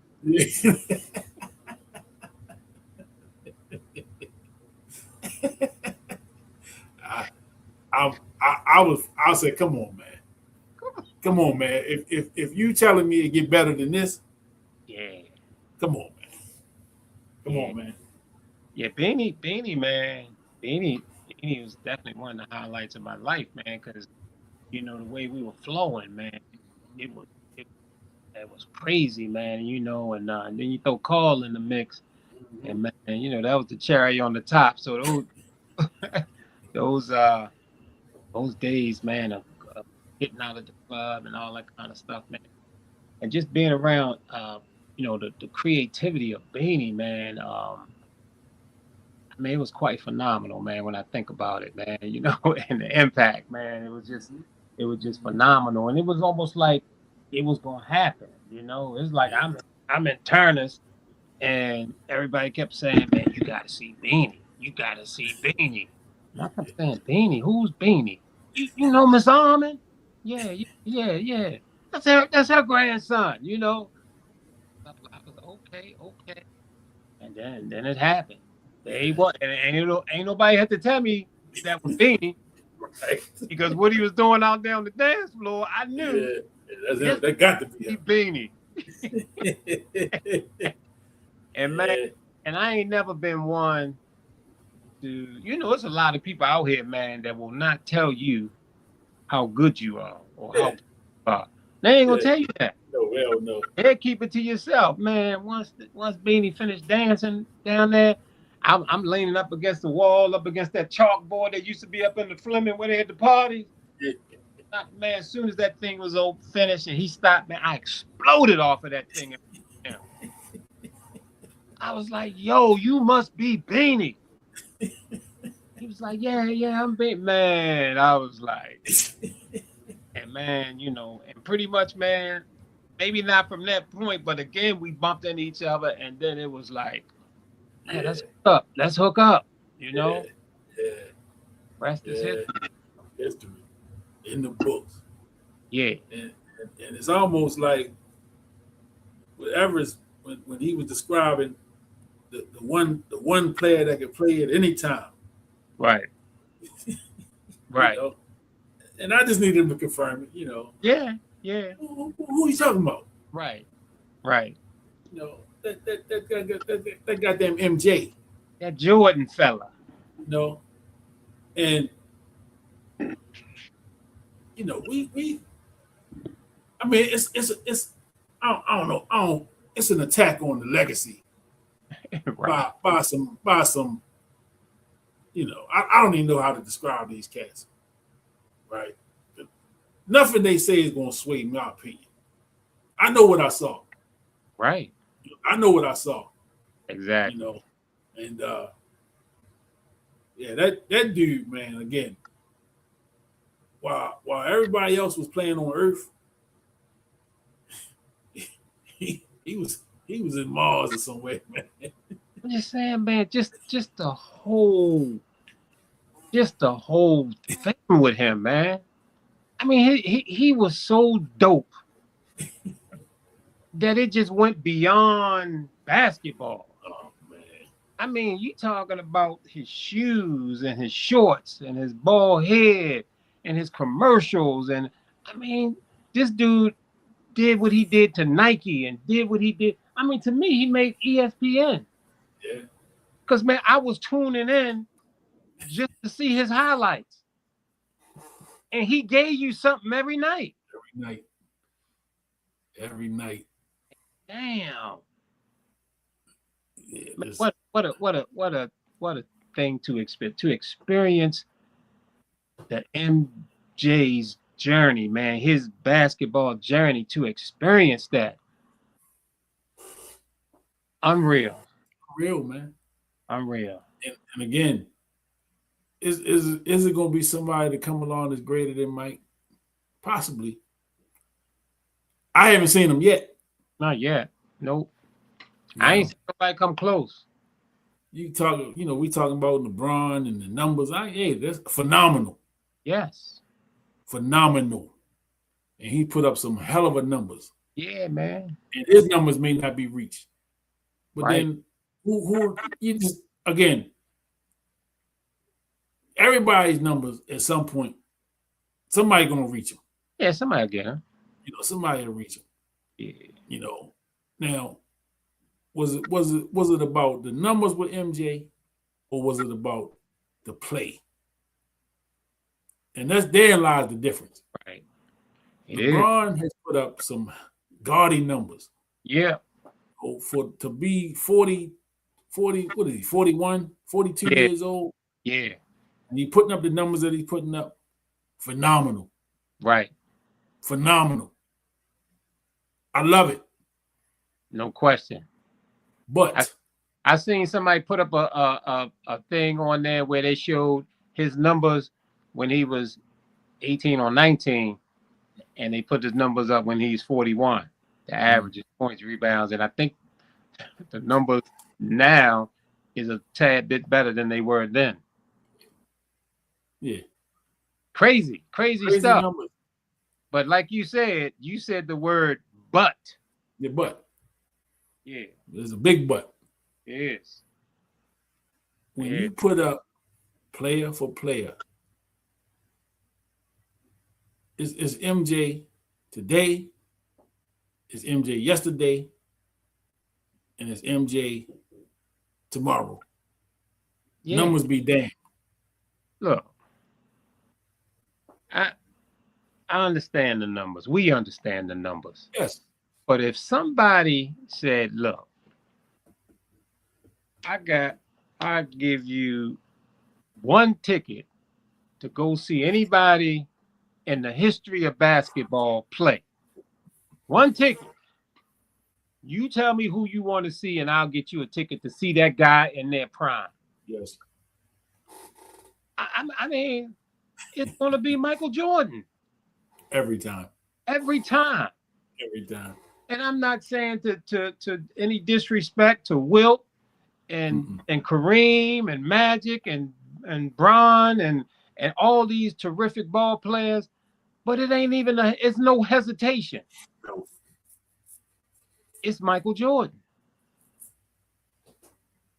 The Michael guy Jordan, way bigger than numbers. Michael Jordan was the best player in the league when he first came in the league. First when he walked in the league. And the best players in the league was saying that. Yep. And this video, there's actual footage of them saying it. Of them saying it. Isaiah. Yes. You've been on record many times. On multiple occasions. Talking about how tough he was. Yeah, you was beating them. The Pistons was beating the Bulls. Yes. Right. Yeah, y'all was beating the Bulls because y'all had a better team. That was part of the journey, bro. But why did y'all make Jordan rules? Right. You don't make rules for somebody that's not a factor. Exactly. Come on, man. And in spite of that, let's see Isaiah now talking about,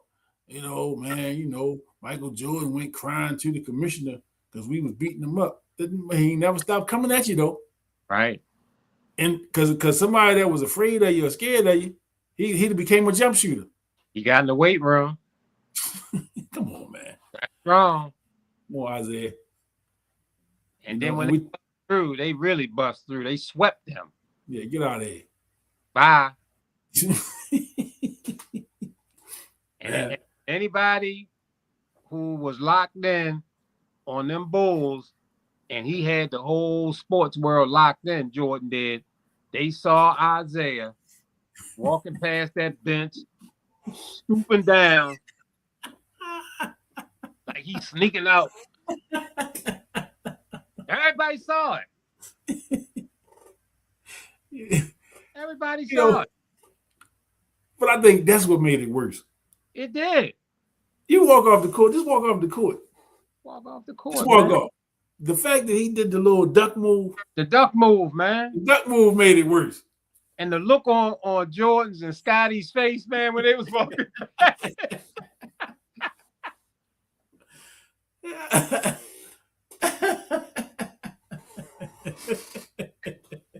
Man, it was priceless. Priceless, man. Priceless. But again, we talking about player for player. We're not talking numbers. No. Because oh boy, this game of basketball, right? When it's played at a high level, when it's played the right way at a high level, yeah, it is a thing of beauty. It's a thing of beauty, man. It's a thing of beauty. Thing of beauty. So you talking Isaiah at his peak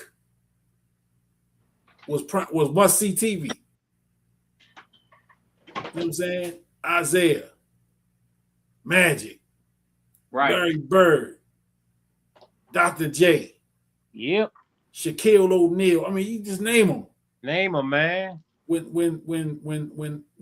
the game is played the right way, right? When you look at Steph Curry and them boys when they cooking, man, that is a thing of beauty. It is, man. It's a thing of beauty, man. Yes, it is. The OKC watching them boys ball last year. Yep. Man, that boy SGA. Man, I see nothing but greatness, man. Come on, man. Man, that boy. When he cooking. Oh man. Come on, man. And his temperament. He built for it. Mine is impressive to me. He built for it. He built for it. He built for it, man. That guy is impressive. My boy Ant Edwards. Yeah. He a lot of people don't like him because he arrogant. Man, but that talent. That boy is built for it. That talent level, man, is sick. Sickening, man. If my guy John Morant could ever get himself together. Right. He's another one. Love watching him play. He built for it. Talent. Built for it, man. And he's man loving him. Love it. Come on, man. This basketball thing, man. You talk about the ones, Grant Hill. I just seen Grant Hill did an interview with Chris Webber. You had a chance to see that one yet? I don't think so. Maybe. It just came out. Chris Webber got a new podcast. That was the first episode. Grant Hill, man, who without the injuries.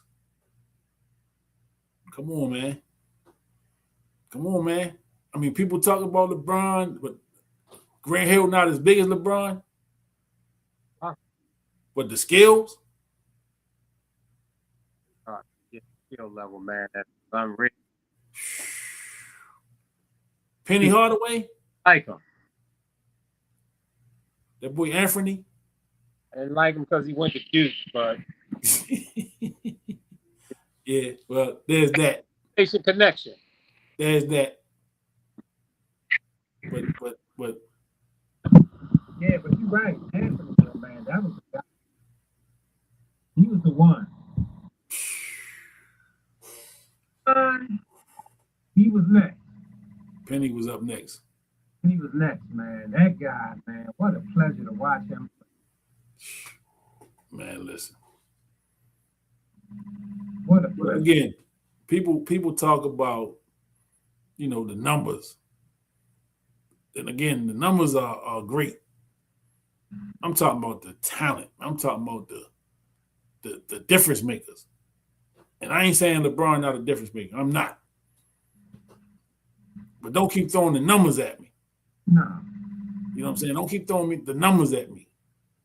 Right. You know what I'm saying? Talk about the difference. You know better than anybody. I ain't no Kobe Bryant guy. Right. Kobe was a difference maker. Yes, he was. You know, Kobe was a difference maker, man. He wasn't no joke out there on that court. Nah. But that boy Penny, Whew. we got robbed, man. Yes, we did. We got robbed of pure greatness because Penny, not only could he was athletic, he could handle, he had the court vision like magic, he could shoot it. I mean, he really didn't have no weakness. He could get to that cup like Jordan. Do it. Man, he didn't his game, man. We got robbed. Yeah. We got robbed of some great years from Penny Hardaway, man. It was. I'm blessed that we got the we got. Yeah. Like Yeah. said, they said gave him what he gave him, but it was not that many based on injuries. But Hardaway. Mm-hmm. Yeah. Well, we've been on this thing 3 hours. Yeah. Easy hours. You know. Yeah, for sure. We covered some ground. Yeah. You know, Everett Burns, man, let us off. Great interview. Great interview, man. Great insight. You know, learned a few things about that brother I didn't know. You know, and then the conversation carried on. Yeah. We was hitting on some life stuff. We wasn't even talking about sports for a minute.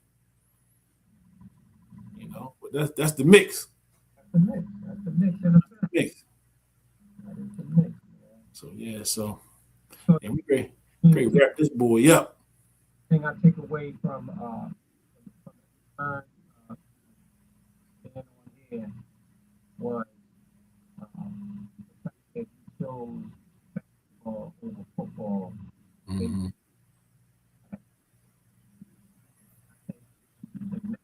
Wrong when you go with your passion. Yep. You never go wrong when you go with your passion. That love, man. That passion, that deep love. It took them to the NBA. It took them all around the world. And, that's important, even though he might have been better in football. Mm-hmm. He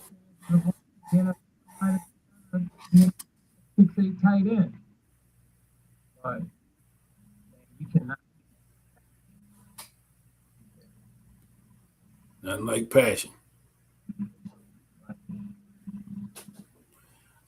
So we ready to wrap it up. Another week in the books. Thank everybody that tuned in, man. Instagram, we had a few people over there checking us out. YouTube had some lookers. Facebook had some lookers. Appreciate everybody for tuning in. Make sure y'all subscribing on YouTube and following the Facebook and Instagram pages. You know, again, tune in next week. We got another powerful show. You know, life stories. We ain't talking a lot of sports, man. We're gonna touch on some sports, but we're gonna hit some life, man. Some real life stuff, man. You know, shout out to my guy Eric Smith, the dadvocate. You know, my brother. He just put out his the fundraiser. So I saw the flyer for that the other day. So I'm gonna make sure we help promote that. My man is riding a bicycle from Baltimore to Richmond and back, 500 miles to raise money for the Winning Strategies program, man. That's right. 500 miles on a bicycle. So, you know, I'm going to help out. I'm not going to try to do it. I'm going to help out. You know, I'm going to make a pledge or donation, however I got to do it. And I'm hopeful that, you know, people that follow the show will help that cause and help out as much, whatever way they can.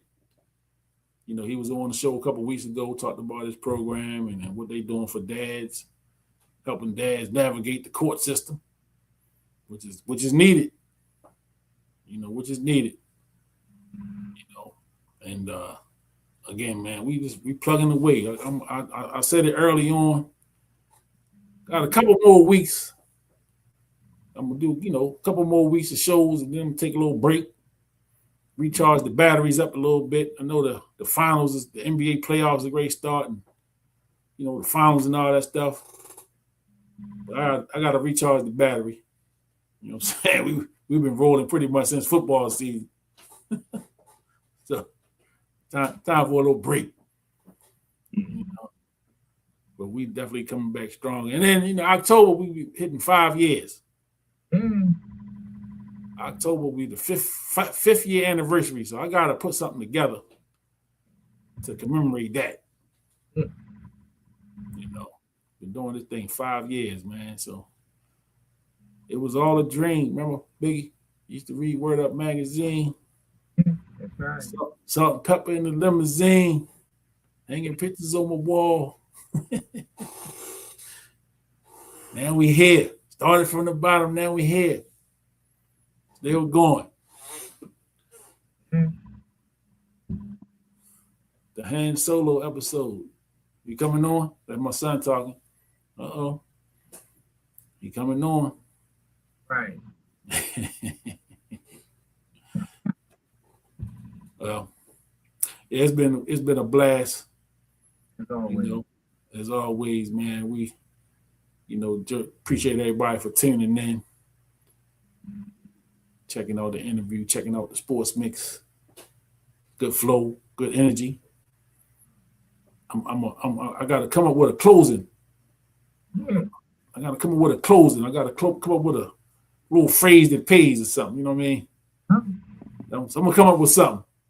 I don't have it right now. Yeah, it'll go to it. But appreciate everybody, man, for tuning in. We out. Out. Peace.